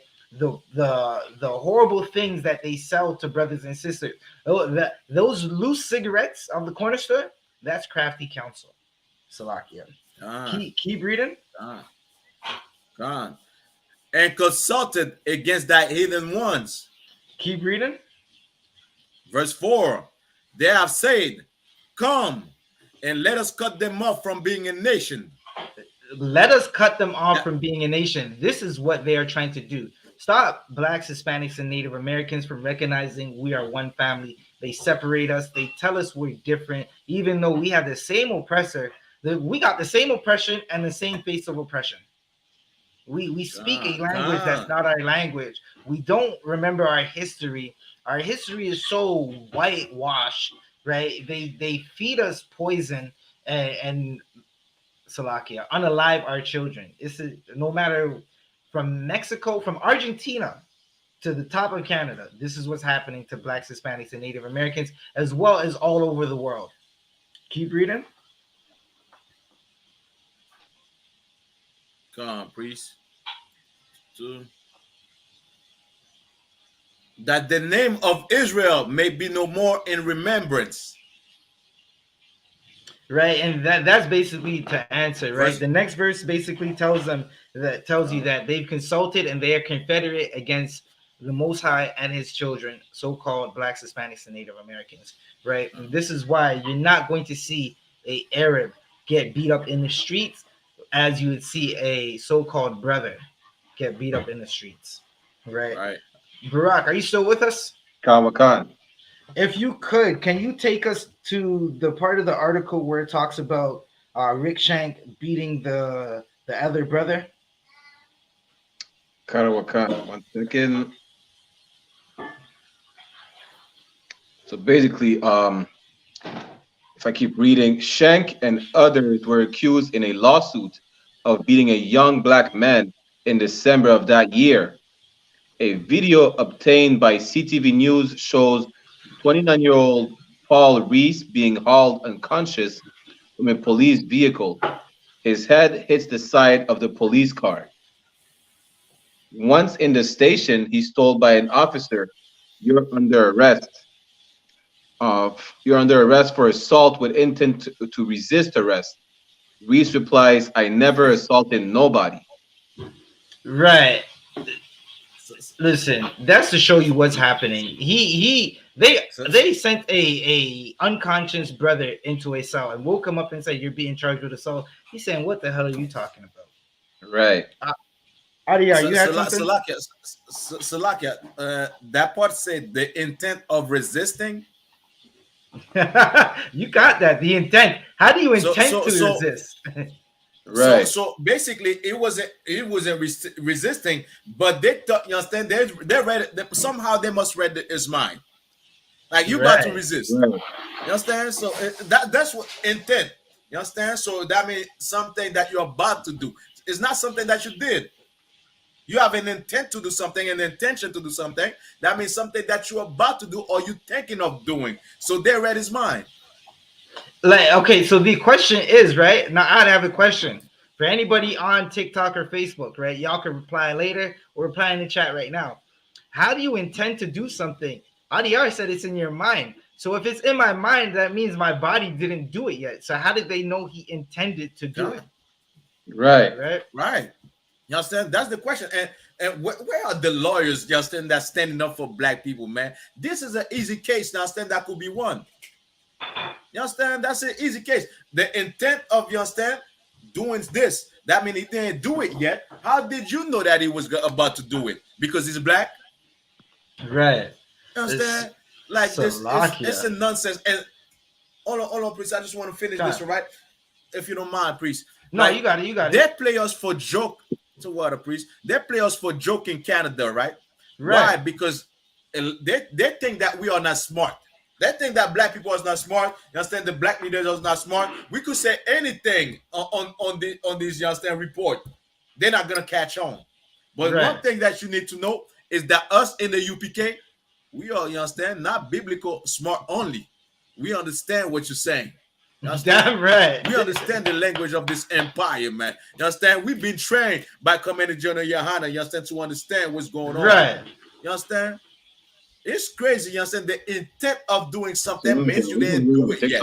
So how can you blame me? Or, you can you hear me now? Okay, now I hear you. Can you hear me now? Yeah, I can hear you. God. Yeah, we hear you now. You understand? So you understand? How can you blame me? You understand, for something I'm about to do or I'm thinking of doing? How do you even know that I'm thinking about doing that? Right. How do you even know that's my intent? Oh, he must be black. I know he's gonna fight. I know he's gonna resist. So we understand. We're gonna restrain him before we resist. He resists. They're going to knock him and the out lawyer is before he gonna resists. come. Right. So a lawyer is not gonna use that and win the case. You're gonna tell me that's gonna go in front of the judge and judge is just gonna allow it? Well, you know what? Why they do this in Canada? Because nobody's speaking for them. Nobody's standing up Right. for them. Your politician is not standing up for them. Your Christian preacher is definitely not standing up for them. And this is why they could put it, you understand, in the news article. And just like you understand, they're dumb anyway. So we're gonna say exactly what it is, put it in, you understand, in the open, and nobody's gonna say anything. That's why they do this, man. You understand? Like the question is, how can you understand you know the intention of somebody? My intention is that understand something that's in my brain. How do you know my intention, Mr. Policeman? How do you know that I'm, you understand, gonna go against you or trying to save my life? For you exactly, you understand, to put me in a coma. You understand? Like I can like this, we living in hell. You understand? You don't have to go down, you understand, underneath the earth to go to be in hell. You understand? You don't have to go to yourself underneath the earth to be in hell. We are living in hell. You understand? So like Now, what you're saying is definitely heavy. We definitely are living in hell, right? It's a horrible thing. This brother was knocked out. What Barack's going to read in the next paragraph is going to let you know that the person that they set over Blacks, Hispanics, and Native Americans in Toronto is going to cause more violence to Blacks, Hispanics, and Native Americans in the city of Toronto. Barack, can you read the next paragraph, Bubba Kashan? It reads, Reese claimed Shank and others had beaten him at a cemetery on the way to the police station after an arrest in a traffic stop that turned into a melee in his family's home. One second. They beat him where? Reese claimed Shank and others had beaten him at a cemetery. If these oppressors ain't over us, ain't monsters, I don't know what else is going to tell you that they're monsters. They took this brother to a cemetery to beat him. This man has already unalived another brother, and they took him to a cemetery to beat him. What do cemeteries don't have, Barack? Like people who are alive. Cameras, Barack. They don't have cameras, Barack. God. In the nighttime, it's pitch black. It's zombies and goblins, Barack, in the cemetery. Like, what? Good night. They're ghouls. They are monsters. They are Dr. Frankenstein's creation, Salakia. Like the Toronto police is a force full of Freddy Krueger's, Jason's, and Michael Myers. Right? Every supervillain you can think of, every evil person you could think of is in that Toronto Police Department, as well as the Montreal Police Department, and any police department that's over Blacks, Hispanics, and Native Americans. Damn devils. Right? Now, listen, we're going to jump down because I want to get to these next stories. Like, we can go on for about 3 hours. We spent an hour and a half down there talking about this police officer. God. It's such a horrible thing that's happening in Toronto, right? Slovakia. I don't know. Listen, I'm gonna read this one part, and then Barack, you can jump down to N97, so we can read the second unaliving that Rick Shank did, right? Reese sued for $7 million, and the lawsuit settled out of court, according to reports at the time. Why do you settle lawsuits out of court? If I may. Okay. They're not trying to make it public or make it known what happened during the incident. If Shank in that case or any other police officer involved was ever guilty of or wrong in any actions they took, right? They're just not trying to make it public to tarnish their image or the image of the police department. You are definitely right? Another reason for a settlement out of court is because the person settling is guilty. And they know if this goes before a jury or a judge or anybody with common sense, they're going to lose more than they're going to lose the whole $7 million because that's what he's suing for, right? They're gonna lose the 7 mil. So they said we'll just settle for an undisclosed amount, right? This brother, Right. he got paid, right? Who knows what the amount was, but he got paid. The police said we're guilty. We're just gonna give you the money because I'm not giving you any money if I'm not guilty. Like, what's the point? Right. Now, Barack, if you could read let's find out what happened. What happened to this? This would be, I guess, the third victim of the head of what they call him again? Salakia. The head of Toronto's professional standard unit, Rick Shank. Okay. Let's see what else he did. In 1997, Shank shot Hugh Dawson 9 times as he sat in his driver's seat, unarmed, in a drug bust. 1 second. Barack, I need that one more time. Kawakan. In 1997, Shank shot Hugh Dawson 9 times as he sat in his driver's seat, unarmed, in a drug bust. And then Shank went to jail, right, Barack? That's what it says next. Shank was charged with murder because the brother had no gun. He didn't point it. He didn't attempt to flee, right? So he must have went to jail, Barack. Is that what it says? If I keep reading, it says Shank was charged with manslaughter, a charge that led first to a hung jury and then an acquittal, which Shank noted for a Toronto police first killing 2 people. 1 second, Barack. You know manslaughter is a charge of not intending to unalive someone, right? Kawakan. 9 shots does not sound like manslaughter. Right, Salakia, if I may. Just like you said, when you are charged with manslaughter, it was unintended. You understand? You didn't want it to happen. It was an accident. You understand? So, but Salakia, I don't want. No, I was just gonna say. So what you're saying is that sounds like 2 oppressors are fighting. Rick knocks out Mike. Mike hits his head on the concrete, and he's unalived. Is that what you're saying, Brock? Correct. That's an accident. An accident. But as to what we're reading, he accidentally shot the brother 9 times. Not once, not twice or 3 times, but 9 times. He accidentally pulled a bullet in that brother's body. Good. Salakia, those bullets were magical bullets. they weren't meant to hit that brother. Salakia, man, god damn, man, is this in the news, Akim?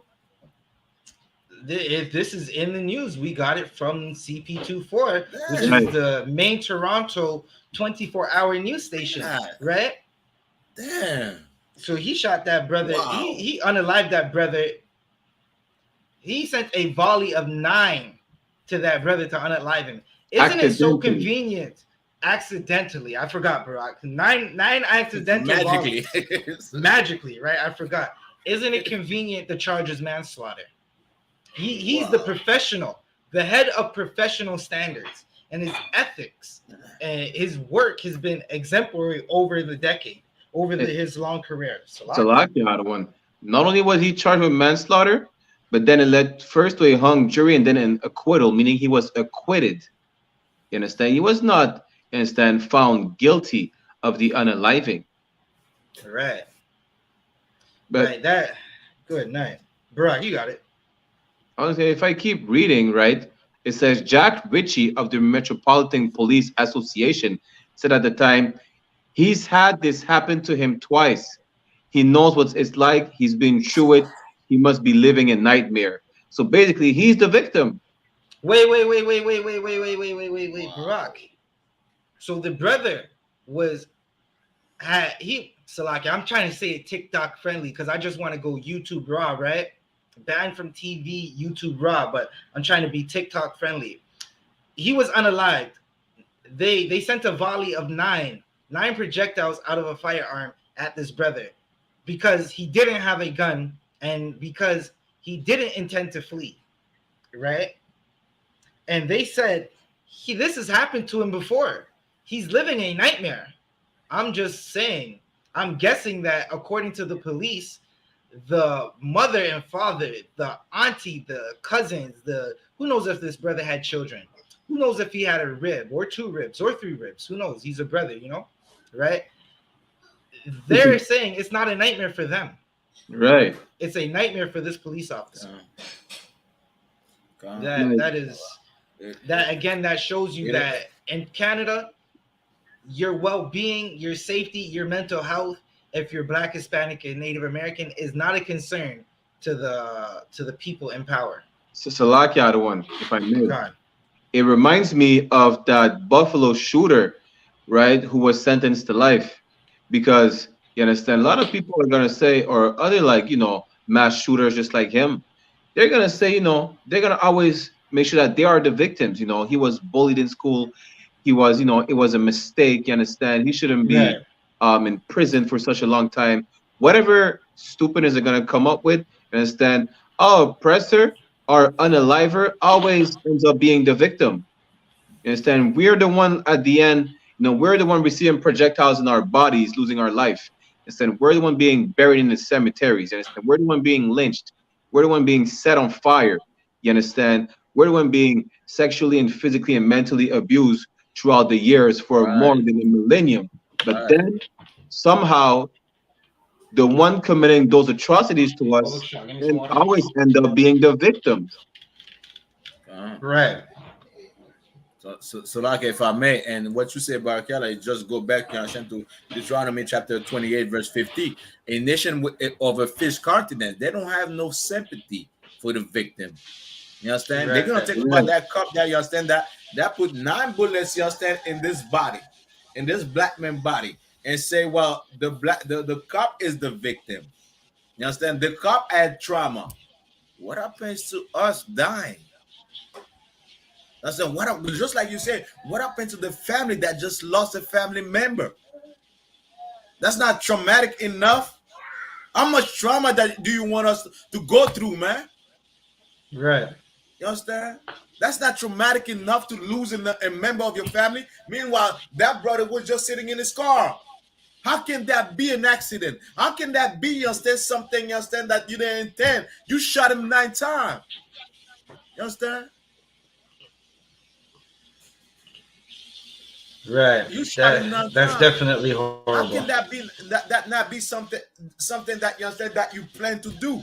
You didn't just, you understand, stay there where I didn't play my finger trigger is just itching, Officer Zabaja. It's just, you understand, I didn't have no control of my finger trigger. Right. It's just, you understand, it just let loose. And meanwhile, you a trained police officer. Well, you understand? And all this is showing exactly what's going on out there. All this is showing, you understand, who we are. All this is showing, you understand, why not, you understand, instead of living a crime life, instead of being, you understand, just Negroes out there, you understand, the N-words out there, why not be priest and prophet of the Most High with some dignity, with some, you understand, flavor? Just like you see Officer Zabaja, just like you see Officer Barakala. Why not be that? You understand? And just show out, you understand, in front of them. And be like, you know what? I'm better than you.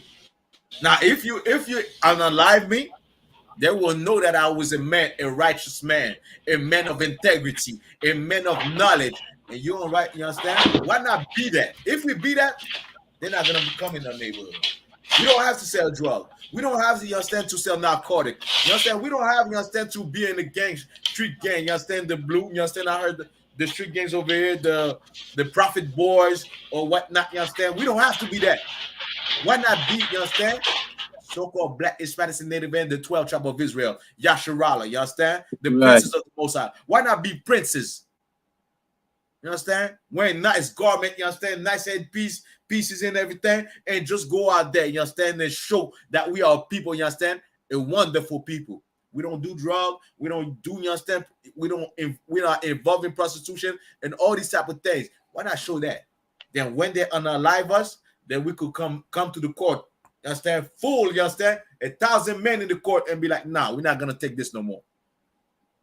What about we do that? Cut off a con. Hey, no sweat, I don't want. Officer Zabaja stepped out for a minute. He's gonna be back in a few, you understand? But yeah, let's end it on this topic. Let's go on the next topic, you understand? I don't know what you want to touch on because We have Sierra, you understand, promoting being an independent woman. Salaki, I'm gonna give it back to Officer Zabaja. You understand? Nah, you're Tawab. You're Tawab. You got the right direction. We're gonna go with Sierra. All right, so let me pull out the article about Sierra, right? So apparently, a married woman with children it's telling, you know, other sisters out there, you know, to be independent and single and get their own money, get their own bag for themselves. You understand? I want to know how. Let me ask a question for Facebook, YouTube, and TikTok because they're streaming on all these three platforms, right? So how does that make Oh, sense to Salakia, you? Barak. Tell me.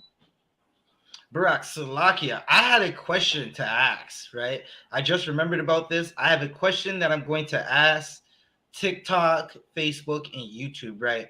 If you've been watching the I.S.U.P.K platform, use any I.S.U.P.K platform, you'll see many priests and prophets asking this question, right? So the Sovereign Poverty Law Center labels the I.S.U.P.K a hate group because we say that the Jews are blacks, Hispanics, and Native Americans, and they're not the people in Israel right now claiming to be Jews, right? So they label us a hate group. The police are killing unarmed black people, right? So the question is, should the police be labeled a hate group for the things that they do? Basically, they're killing unarmed black people. Should the police be labeled a hate group? The I.S.U.P.K is labeled a hate group because of the Southern Poverty Law Center. Yeah, Should the police be labeled a hate group because they are unaliving unarmed black people, or because what they do to black people? That is a question. You can respond to this question in the comments. Right. All right. All right, Brock, you can go back to Sierra. That was just the question I wanted to ask everybody. Okay, no, the other one. Real quick, my question was like for TikTok, Facebook, YouTube, how do you think about, you know, a woman promoting being a single, independent, you know, black woman? Because that, you know, her music is mostly like pushed towards like so-called blacks, Hispanics, and native. You understand? Right. So, Well, I definitely hear you, Barack, and let's find out if they're gonna answer. Right. So now right. we got to get into this article. I'm gonna post a picture in a second, and Barack is going to read the article. I got it whenever you're ready, other one. Kai, you can read it. So Sierra married with children. Salaka, this is an echo on TikTok.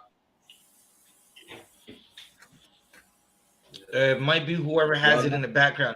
Okay, essentially, you don't even have to have your laptop up because if you have your headphones in on TikTok, the TikTok stream is faster than the StreamYard. Yeah, come. So you could just turn down the laptop. You don't even have to have that volume up at all. So there'll be no echo. Because I have my headphones in, but I just turn it down regardless. Yeah. So like that was my bad. That was my fault. Nah, you're too up. So if I read the article right, Sierra married with children faces backlash after teasing new song for girls that don't need no man. Good night. Even the title is controversial in the first place because you're married with children and you're promoting girls who don't need no man. Yeah, they song girls. It's for the girls. Good night. Salaka. Oh, go ahead. Priest. Go ahead, Ottawa. No. Go ahead with the article because I don't want to say something that's already in the article. Okay. Some Sierra fans aren't too happy about a new single the singer has just released, suggesting that the lyrics are hypocritical of the lifestyle she lives. In a recent post on Instagram, the Goodies singer and dancer teased her new song entitled For the Girls, where she is seen in a studio singing, "This is for the girls getting their money." Salakia, this is for the girls getting money. This is for the girls that don't need no man. This is for the girls who's in love with theyself. This is for all the girls who done it by theyself. Salakia. This reminds me of Beyonce's Single Ladies tune, you know? She was singing about God, I was I'm about a to say single that. lady while being married to Jay-Z. Now, how does that even make sense? All right. So Barack, what we're understanding is this is a sister that's married. She got a whole billionaire, right? She Right. got the okay. Ah man, I don't even know where to start. Listen, Right, it's a y'all lot remember what was going on when Russell started courting Sierra and when he actually married Sierra and what he said? Do y'all remember like the whole saga? So, like, there's too much thing I remember about Sierra that I wish I didn't know first in the first place. All right, listen, I'm gonna break it down for you, right? Sierra and Future were like Future was ribbing Sierra. He put a bun in the oven, right? He shot the club up, right? They had little Future. They separated. They gave two different sides for the separation. Future said she wanted to have the Kim Kardashian TMZ wedding. I didn't want that. Sierra said the nigga had extra ribs on the side, right? So that's why they ended the marriage. Then we say the marriage because if you're sleeping with a sister or a sister sleeping with a brother, you gotta keep each other. Salakia. You're married. You're doing what married couples do on the marriage day. Like on the wedding, you go and consummate the marriage. How do you consummate in marriages but acting like you're not married? Salakia. Right? Right. So, one second, just saying, is it better to take refuge? I'm not even reading. I'm Salakia. Forget about it. Right? So Future and Sierra split. Sierra got Russell Wilson. They started courting. They're dating. It was public. It was mad public. Russell Wilson said, I am not tying fire or tearing fire to Sierra until we get married because I am a Christian and I want a Christian woman. Right? The whole earth said, that's what we want. None of the sisters are doing that. The sisters are sleeping with people they meet outside of the club. Right. Listen, I'm gonna take 2 seconds to say this. It's a big deal. Get yourself 1,000 followers and go live on TikTok, Salakia.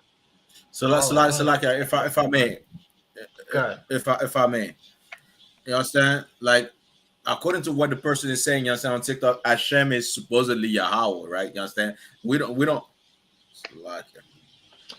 Like it sounds like the purple people eaters. I just didn't even want to respond to it. So lucky. Can you hear me now? I can hear you. Can you hear me now? I can hear you. Hashem is exactly, you understand, according to these people, you understand, it's Yahweh. You understand? We don't call him Hashem. We call him Yahweh. You understand? The real name of God. And you understand, we don't worship Christ. Christ, you understand, we give him his props, in other words, you understand? We give him his props because he's the son of God as much as we are son of God. But he did something that you're not going to do, and you claim to follow Hashem. What you're not going to do is do what Hashem, Salakia, you understand? Hashem said, which is, you understand, if you're a woman, follow your man. You're not going to do that. You understand? And if you're a man, you're not going to do that. You understand? You're not going to give a man props. We don't worship man. We don't worship Christ. But we give Christ his props because he's the King of Kings. He's the leader of this nation, man. You understand? He's the leader of Israel. He's the one that died for us. You understand? For us to come back together, man. You understand? That's not idol worship. You know what's idol worship? Calling God Hashem. Go ahead, Salakia. Salakia, right? Man, this is a nigga. You understand? Just Akim, we don't even have to respond to him. Right. That's basically what I was gonna say. Like, I read the comment thinking they were speaking on what we were speaking on. It sounds like one of them purple people eaters, clout chaser. You're a clout chaser. Get you 1,000 followers and go live, Salakia. Right. But the people have been watching. They want to hear what we're talking about, so we're gonna bring it out, right? This is basically a story of Sierra. So Russell Wilson and Sierra, they got together. The whole earth, like all the sisters, said they want a Russell Wilson because he doesn't want to tie fire until he's married. And he wants to take care of another man's child. Now listen, shout out to the brothers who are doing it. right? Because you got to be strong to take care of another man's child. But Russell Wilson, he was simping. He was taking naked pictures with another man's child. And Good Sierra night. was co-signing it. Wow. Good night. Right.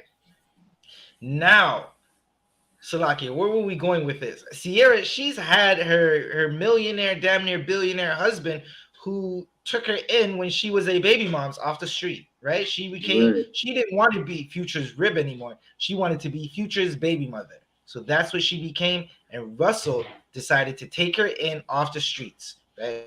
If you look now, she's back in the streets because she's telling these women it's okay to be single and get that bag on your own. Like that's what's happened, right? There's actually a clip of Russell saying he liked Sierra because she acted independent. Now that's a whole nother thing to break down on that kind of brother, right? Lord be with you. So like if I may also, like there's a clip also of Sierra saying, well, you know what? I wouldn't be nothing without that man. Right. There's a clip, there's an interview she did where she, you understand, saying, well, I wouldn't be nothing without that man. That man is my life. Meanwhile, she's teaching, just like Officer Barkella say, you understand? Oh, no, single ladies. Oh, my single ladies. Meanwhile, that man, that then brought is married to Jay-Z. You understand? Right. You understand? And being in a good relationship with that brother. You understand? That brother had, you understand? There was a story about that brother has, you understand? You understand? Fornicated with Rihanna. She still stuck with him. She didn't leave him.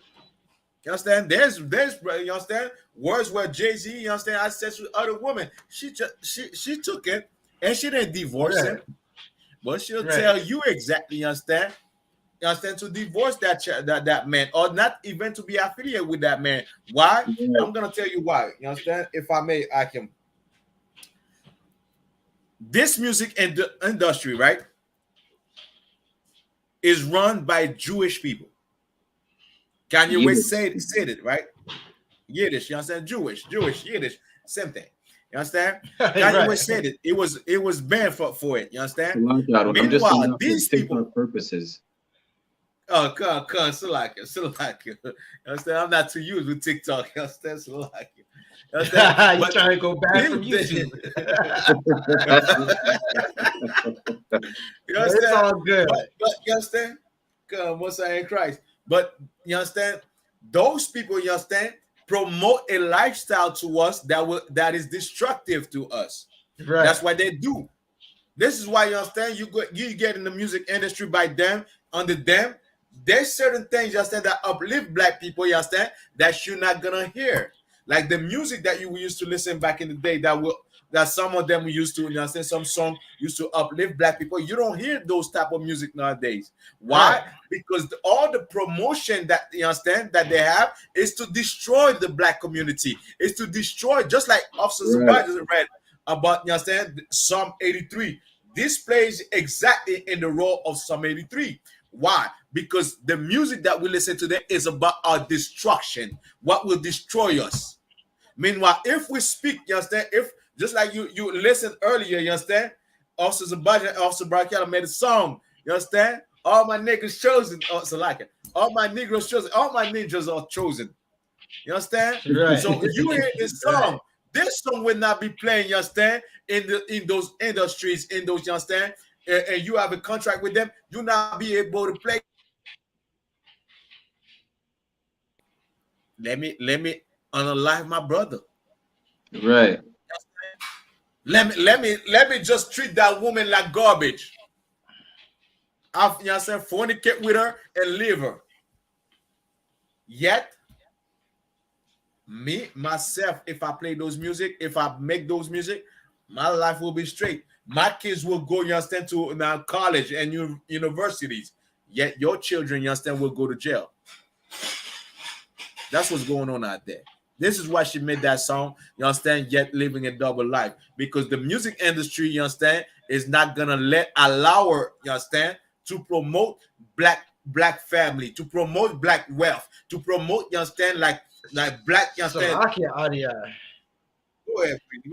I had to step in for a quick second, Adiyar. Salakia. I know sometimes I'd be cutting brothers off and I'd be stepping in, but Adiyar, you're going into the question that I got for everybody, because I got questions, is the rise.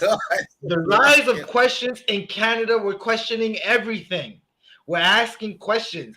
You say I'm black, I'm saying, who am I? If you tell me you're Jamaican, I'm asking, who are you? Right? Sierra said, Barack, can you read those lyrics one more time? Good night. I got a question. Salakia, Adiyar. If I could, Adiyar. If I could. Salakia. No, of course you got it, priest. Yeah. Right. I appreciate the brotherhood, Adiyar. Right? Again, the I.S.U.P.K is home of brotherhood. Salakia. Hey, Shalom, Lord in Christ, Ayar Ban Yashakar. Episode 50. Give that brother a hand.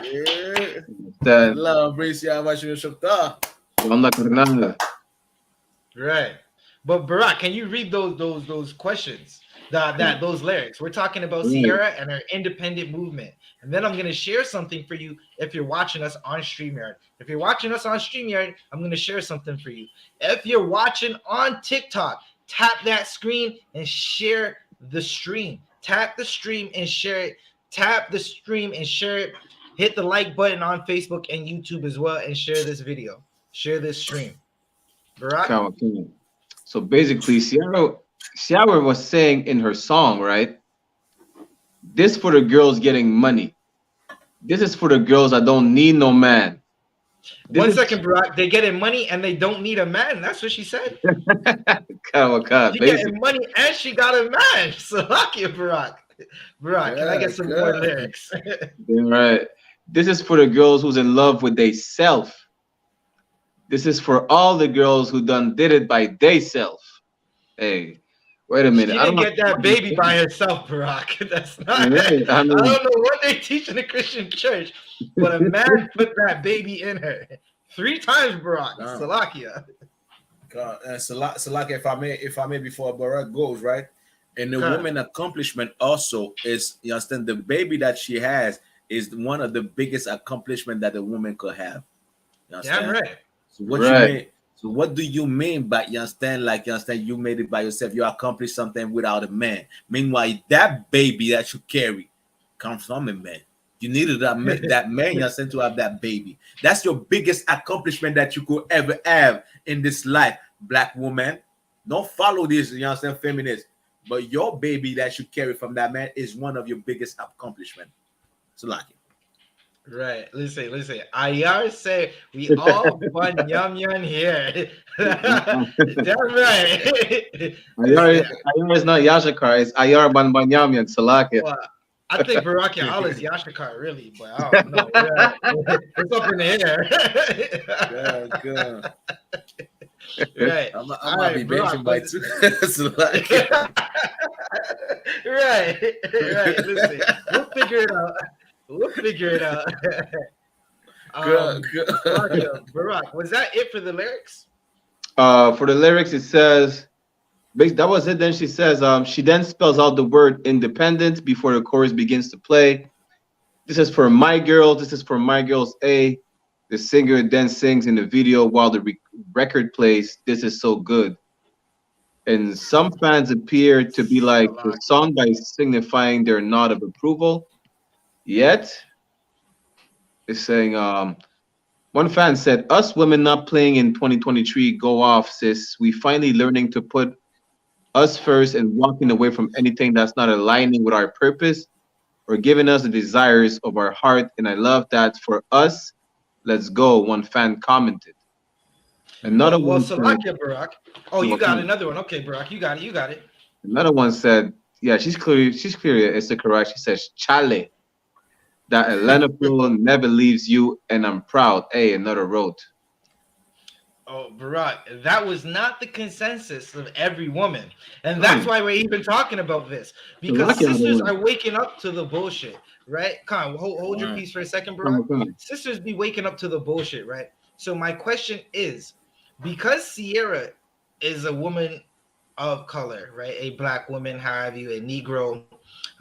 She makes music for Blacks, Hispanics, and Native Americans, right? People of color, right?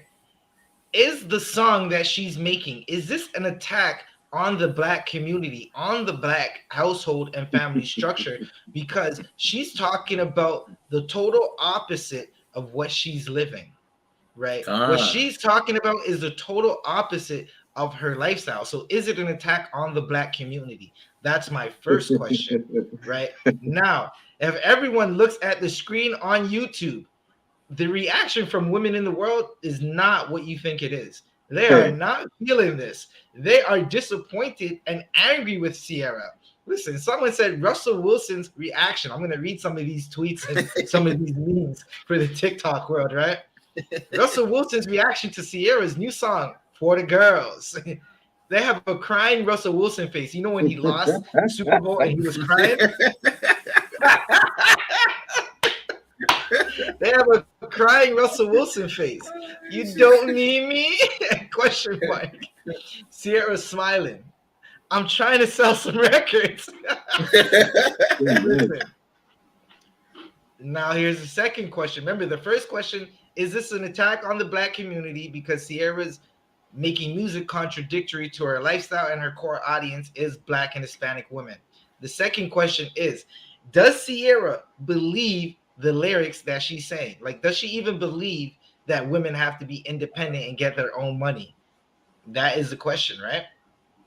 We got to get to some more of these memes in a second. Akim, what's y'all take on it? It's a lock one. What I wanted to say is that, you know, as soon as I stop reading, well, the next paragraph, it goes into what other sisters have to say about her song, who are not agreeing with Sierra at all. They're saying, you know, that's La Toa, basically. You understand? If I could just start with this one, right? It says, but others had choice words for the 37-year-old mother of three. One said, this is embarrassing to watch a married woman sing a song like this. You do not care about the black women in your community, one fan wrote. Right.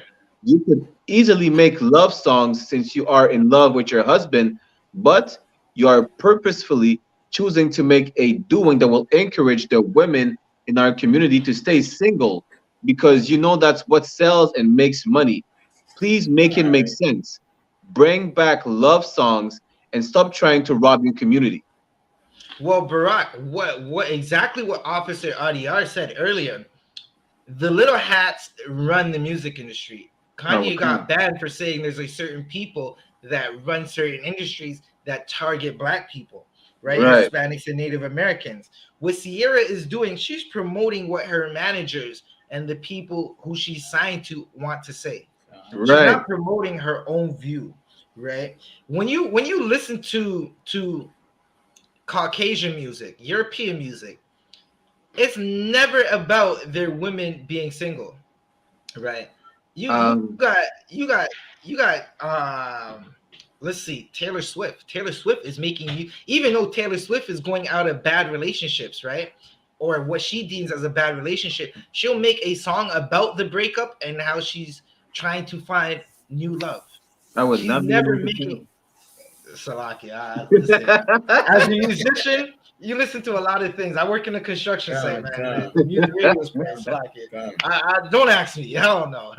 I'm a music head. I feel you. Right. So when you listen to the other culture and the music they make, they don't make music about separating from their men. They don't make music about breaking up families. They don't even make music about trapping. Well, now you got youth around the world trying to make rap music because they realize that black people would just let anybody in their own event, in their own culture. So they can take it over. So everyone's trying to make rap music. Right? Done. You understand? And just go ahead, please. Go ahead. No, you got it. You understand? And just like I was saying earlier, you understand? And also Barakala, you understand? You put the meme, you understand, earlier, you understand? She's just trying to sell some records. You understand? Just like you understand the brothers now, I mean that making like let's take Young Jeezy for example. Young Jeezy talks about drug, you understand, go you understand, narcotic, you understand, going to jail and everything. Meanwhile, his children are going, you understand, to universities. Right. Understand?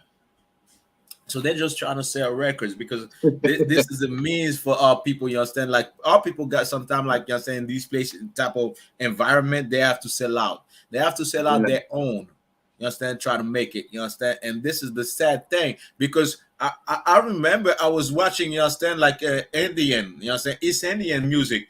And they had a music that was going viral. You understand? Those two girls that went viral. You understand? They didn't have, you understand, no context, but we didn't even know what they were saying. Now every TikTok, you understand, like we see a bunch of TikTok, you understand? So you understand, it has nothing. It had nothing. They were singing about Ali. Exactly, you understand? They're like Ali. We didn't even understand nothing. But for some people that the remix they made was jamming. God, exactly. That's what I was about to say. That thing was bumping. You understand? Like, you understand? But for us, the thing that happens, we gotta speak about a destruction. You understand? Right. We gotta speak. You understand? We gotta speak about a destruction. About, you understand, thing that would destroy us. And this is where, you understand, the other nation were like, well, look at black people.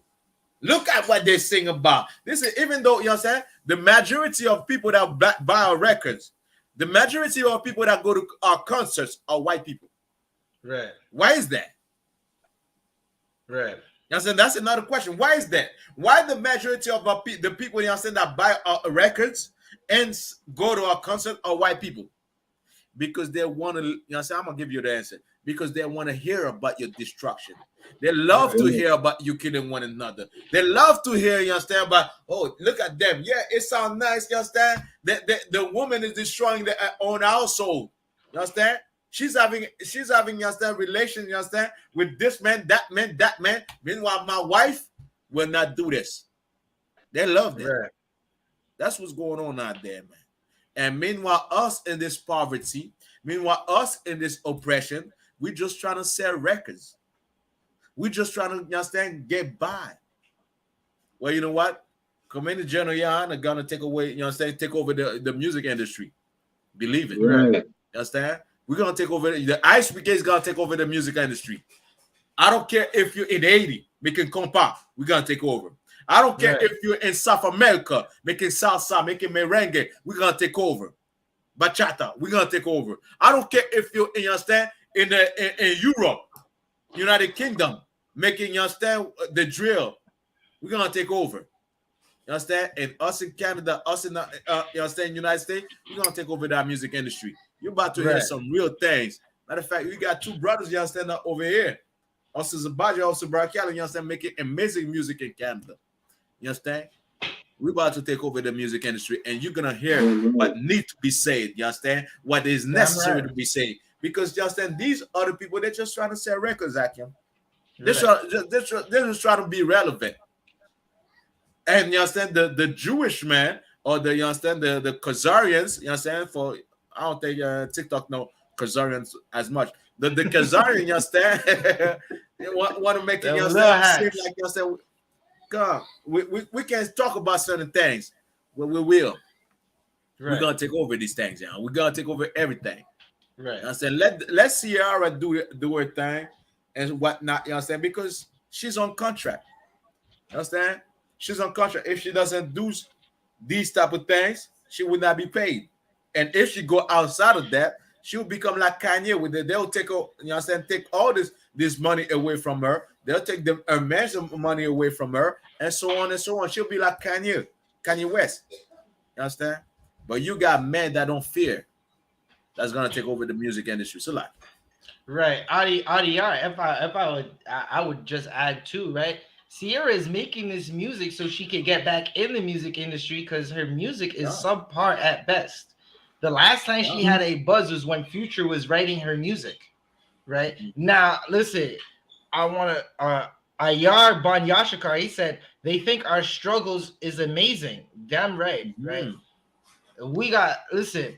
I'm about to respond to some of these comments. I don't do it all the time. Lexi, tap the screen. Lexi, I see your question, right? But I got a question for you, Lexi. And I answer your question if you can answer my question, Lexi. Tap that screen first, Lexi, right? Do you think that the music Sierra is making about single ladies and single women not needing men, is it an attack on Black and Hispanic and Native American households and family structures, seeing how it's the music she's making is the opposite of how she's living? Sierra has a man. She needs a man. She said it herself. So do you think the music that she's making, the new song for the girls, is it an attack on the Black family? That's my question. Right. Slovakia, where are we? Barack, you got anything? No, okay. I'm just gonna read the article more, but I just want to say Sierra hasn't been that relevant ever since she was with Bow Wow. Right. Right.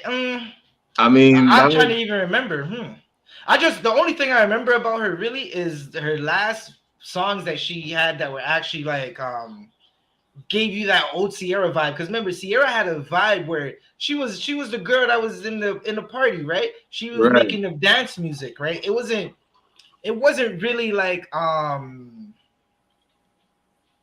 it wasn't really about sex. It wasn't about time fire. It was more like dancing, having a good time, right? And then she fell off, and then she met Future, and her music kind of got back to that it's about a party kind of vibe. But that's what I'm trying to say. It's mediocre at best right now. Right, but that's what I'm trying to say. I mean, ever since like she was not with Bow Wow anymore, you know, nobody really heard about her until she got with Future. So it's like, you know, I guess she's trying to get back, you know, she's trying to get the status that she had before, but I mean, it's not going well for her. So like, you know. And well, let's look at this meme, because the ladies are not feeling it, right? If you look on YouTube, on our YouTube right now, we're streaming live on YouTube. We posted the meme. I'm gonna read the meme for TikTok. It's some sister who, she on TikTok, right? And she's basically making a video towards the meme of Sierra, and it says, "Sing one thing but live another." Good night. And that's how they feel about it. Let's see if we can find another one. If I keep reading the article, it says another fan wrote, "You married though, sis. Like, you're talking about being single, this and that, but you are married. So what are you talking about?" So it's just like Cardi B saying, you know, in her song with the male horse, right? It says, "I don't cook, I don't clean, but I got a ring." I mean, you got a ring, and there's plenty of videos of Offset filming you cooking and cleaning. So what are you talking about? Right. That is definitely true. She said, "I don't cook, I don't clean." Offset took up the camera and said, "Who you lying to?" Offset said, "I'm not going out like that." He took the camera and said, "Yo, cap, you're capping, Babash, cap." Yeah, because it's Offset. He didn't want to be called Off-Simp. He wasn't being called Off-Simp in that moment. He said, "She capping, y'all." Listen, Offset here. I'm about to say he a real nigga. Right? He said, he said, no good. Salakia. He's not 100% simp. Right. We got a next one, right? We are definitely over the 2 hours, so we're not going to be going into the Drake the Drake story. We did have a couple other stories, but we spent so much time on Killer Police in Toronto, right? So this one says, right? This is from.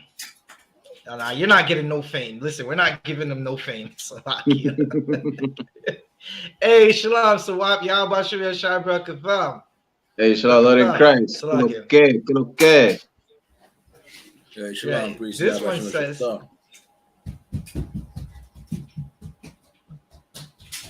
right, again, if you joined in with us, tap the screen, like the video, share it, and make sure that it gets shared on all algorithms. So right? This meme says, Khan. Just to come back on the Cardi B comment that I just made, because Sawab is Shemai one, right? He said she's just getting paid to push an agenda because Dominican women have always cooked and cleaned, especially our women raised in DR. So Cardi B definitely camping. So somebody, right, and that's Salaki RDR? So like, is there a way we could just like when we do these live, we could just stand like tag those, you know what I'm saying? Let's say, you know what I'm saying, we do a live about, you know what I'm saying, these celebrities. Is there a way we could just tag them, you know what I'm saying? You know what I'm saying? We never know if they're gonna come in and everything. We'll figure it out. We could look into that. I highly doubt these celebrities are coming in. They ain't built like that. Only the UPK is built like that. Right. So this is what I say, right? Sierra, please stop this now. We're tired of being independent. We want it like yours. Please stop promoting this. I'm reading it in a high-pitched voice because I'm trying to show you the urgency of what these sisters are saying, right? She said, we want a life like yours. That's telling. Sisters don't want to be out in the streets cold. They seen what the Ukrainian women just went through. Right. They don't want that. These sisters are waking up. They've been running. Khan. No, go ahead. You can finish up, please. I was just going to say, a wise man told me that these sisters have been running around with their heads cut off for so long. They've been sold everything. And now some of them are waking up. They're waking up to most likely. Listen, I'm just going to put it out there. The only reason these sisters are waking up is because they're hearing what Commanding General Yohanna has been saying and what the men of the Lord have been teaching, right? They're seeing women in the streets walking around and not acting like, I'm going to just say slurs, right? Like 304s, right? They're not acting like Amber Rose, right? And they're wondering, these sisters seem happy. Right, so they see the sisters in the UPK. That's what I'm trying to say, and they want the good life. And this sister said, "We want a life like yours. Please stop promoting this type of music when you are going straight home to get loved on." And what I wanted to add, priest, you understand? What I wanted to add is like most of the sisters, you understand, or the women that are there, you understand, like dealing with prostitution, you understand, dealing with, you understand, like all type, you understand, of violence, you understand, sexual behaviors, you understand. They don't want that lifestyle. They want to come back to a man, you understand. They want to come back to a man that loved them and they could love, you understand. Like I know you think, you understand, these women that are selling their bodies and everything, giving out their bodies, that's who they are and that's what they want. They don't want that. They want what Sierra has. They want what, you understand, Rihanna has. They want what, you understand, like Jay-Z, you understand, like Jay-Z woman had, which is having a man and coming back to that man and be like, you know what, baby, I love you. Baby, I care about you. That's what they really want. You understand? It's just that because of the nature, the environment that they're living in, you understand, what they've been going through. Of course, you understand, there's certain things, there's certain choices they won't be able to make. You understand? They won't be able to make, you understand, because, y'all could hear me? Yeah, you're talking. Okay, come on. There's certain decisions that they won't be able to make because why? They don't have no head, you understand? They don't have no leadership. But these women don't want to be, you understand, living that life. No woman want to be like, you know what? I just want to be a HOE. No woman want to say that. You understand?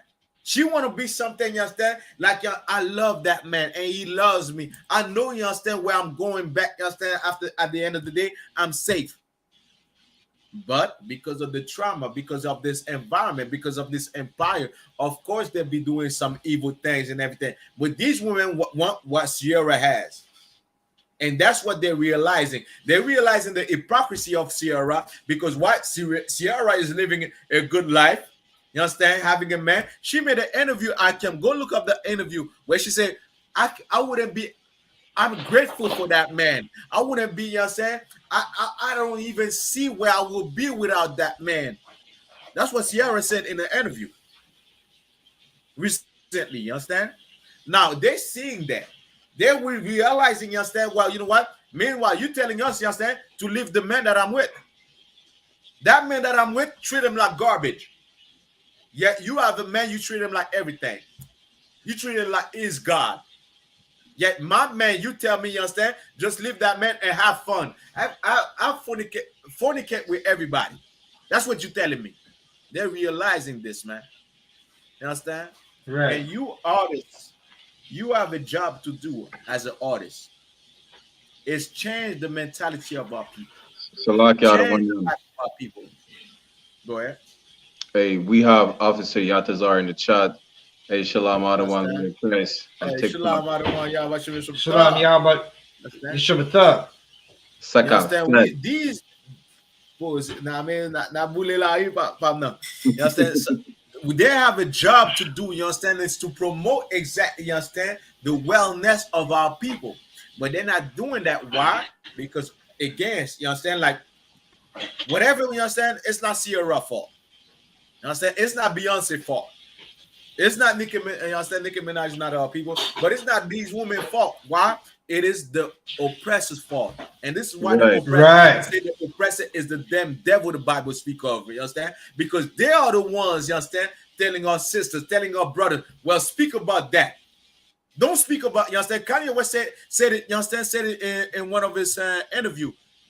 They don't allow us, them to, you understand, even mention Jesus. Yet they're gonna allow them, you understand, to mention, well, you know, kill another black man, sell drug to another black man, live that black man, you understand? You Right. self-made. You self-made, you understand? So you don't need a man. You are a feminist today. Yet they go back to their man, they go back to their house and enjoy a family life. You understand? Well, this is about to end because we're taking over, man. Salakia Adawan, if I may. Go ahead. You know, that's great that you say, you know, it's our oppressor's fault, it's not the woman's fault, because even Cardi B admitted that she doesn't like, you understand, what she's portraying in her music, the image that she's portraying in her music, you understand, that so-called female gang member, that's that stripper lifestyle whatsoever, she don't condone that. She's not happy portraying that image, you understand, but she knows that she has to do it to get paid, because otherwise All she right. doesn't get paid, you understand. She knows that's what Right. sells, is that she knows Right. sex sells, you understand. She knows like the image that she's portraying is that's how she's making her money, but that's not who she really wants to be, you understand. Even at some point she said that her music was playing and she's not letting her own daughter, or she would never let her own Right. daughter Right. listen to her music, because she knows Right. that it's degrading to women, and she doesn't want her daughter to grow up like a, yeah, I don't even know how to say it in English. I was gonna say femme de joie, Well, like a bro, bourgeois, You understand? A pleasure worker. like a pleasure worker. You understand? right. Yeah, I just This made is funny something for like this, TikTok right now. right? We have to be careful because we're talking on TikTok, right? But she doesn't want her daughters, you know, to grow up and slide down the pole, you know. And I'm not talking about, you know, being no firewoman. You understand? Right. Now, Barack, what you're saying is definitely heavy, right? Because that goes to the questions that we were asking earlier. Seeing how Sierra, we got to ask the question again. If you came in, tap the screen, share the video. All comments are welcomed, right? Okay, Salaki, the question was Sierra is married, she has a family, she's making music that is contradicting her lifestyle, right? Her music is marketed to blacks and Hispanics. Is it an attack on black and Hispanic family structure and black and Hispanic families? Her music that she's making right now. That was the question, right? You can clearly see that the sisters aren't feeling it. I'm gonna read one more tweet, right? If you're on YouTube, you can see the tweet. I'm gonna read it for TikTok. This sister says, "No, that Sierra song is kind of crazy, and she has built too much of a family brand to still be making great value single ladies," right? You're finding out they don't want to hear this song. Right, They absolutely don't like that she's making this music because they want her life. They're saying she got the good life, right? That's what they're always talking about. A man that's gonna pay all the bills. Really, they don't want a husband. They want a daddy, right? Sure. That's what the modern women want. They want a father. They don't want a husband. They want someone who's going to take care of them and just let them do whatever they want, like most weak modern fathers do. Yeah. Right? Salakia priest, they want to Khan. Salakia priest, if I may, they want a sugar daddy. Understand? Right. Because Right. they want somebody, you know what I'm saying, even though you know what I'm saying that man is gonna give them everything, they want somebody that they're gonna give that, you know what I'm saying, that box to as well. Right. And they're gonna give it to that man that's gonna give them, you understand, opportunities or open the doors, or let's say like she needs like $500. Well, he gave me $500. I'm gonna give him my box. All this is about to change. Salakia, they just give the box to the sugar daddy as an exchange. They don't really want to. They want to give it to the. Wait. They say the dusty brother. Salakia, 1 second. They say the dusty brother in the neighborhood. That's who they really want to give the box to, because he's breaking beds, while the sugar daddy, he's just coming with the money, and they gotta exchange, right? It's a value exchange. Salakia. Salakia, the one. The way you said that is like, you know, just like Officer Jair said, you know, they're really women of pleasure, because if you're giving your box in exchange for money that the sugar daddy is providing, you understand? I mean, good night. I mean, I don't even know how to say, not to get canceled on TikTok. I'm just saying, you know, you're a woman of pleasure. You're in Creole, we say boozing. You understand? I'm gonna just put it like that. You understand? Because it's like, you're a street worker at that point. Right. You understand? And one more thing, I'll say shalom to Troop, shalom loading Christ to Trooper Takan. He's on TikTok. JR Craze. Right. Now here's the next thing. What y'all were bringing out earlier was heavy, because a lot of these sisters want to be making this music. Unfortunately, Chappelle made a joke, right? And I forgot what neighborhood he was talking about. I think it was Chicago or Philly, right? And he said he goes to Chicago and Philly and tells them the truth, right? And this is a joke, but there was damn near some truth to what he was saying. He said, I go and tell them the truth. I go and tell them. I'm not going to say the joke like how he said it, but Chappelle basically said, I go and tell them that you need to play basketball, sing, or rap to make it out of this condition that you're in. Right? And to a brother and sister in the world, that is the truth to them, because that's all they see. That's all they know. To a brother and sister in here, we know to get out of this condition that we're in, we have to serve our God, serve our Lord, right? Now, I get we've been talking and cracking jokes in this podcast, but at the end of the day, for Black people, Hispanics, and Native Americans to get out of this condition, we gotta serve our Lord, right? Sierra don't want to be making this music; she wants to be selling records, right? But she knows that because of what's marketed and who we are, right? They market a certain thing to us. And it's a shame that brothers and sisters feel they have to make a certain type of music or live a certain type of lifestyle to get out of the condition that we're in. When all you got to do is just go downtown in your city and look for the I.S.U.P.K. There's somewhere there on the corner on Saturdays. Or go on YouTube and type I.S.U.P.K. and the name of your city and find the school in your city, and you'll find out how to get out of oppression. And you don't have to make music like Sierra, right? We're definitely over the time. Listen, we were going in. We had a solid crew that was rocking out with us the whole time on TikTok. Get a TikTok viewers a hand, because they've been rocking out with us. Give our viewers on YouTube and Facebook a hand, because they've been rocking with us. We're going to be doing this again next Sunday around the 5 o'clock hour. We also teach class on Saturday nights, 8 p.m. to 10 p.m. Next Sunday, we have the Feast of Purim. So we may not go live unless we go live earlier than 5 o'clock, like, 2 p.m. whatsoever. As a matter of fact, next Sunday, we would not be even available. We have the Feast of Purim, and me and Officer Adiyar, we're going to the Native Museum. Okay, let's see. Well, we will be live on Sundays, usually outside of the Feast of Purim. We got the Feast of Purim going down. It's in Toronto. DM I.S.U.P.K. ISUPK Canada for information for the Feast of Purim in your city, in Toronto and in Montreal. If you want to get the information for where you can go to attend, right? After that, we got after Purim, we got Passover. Passover is going to be April 1st in Raleigh, North Carolina, 500 South Salisbury Street at the Downtown Convention Center, Raleigh, North Carolina. Check out all ISUPK social media and the websites that we got and the YouTubes and everywhere where we share information, so you can get information on the events that we'll be throwing. Right. Again, we want to give a shout out to everybody who's been watching. Tap the screen some more for us. Like this video some more. Videos some more. Con. One more thing, real quick. You understand? Tomorrow, you understand? As every Monday night, you understand? 8:30 p.m., 9:30 p.m. Pacific time, we have La Pura Neta.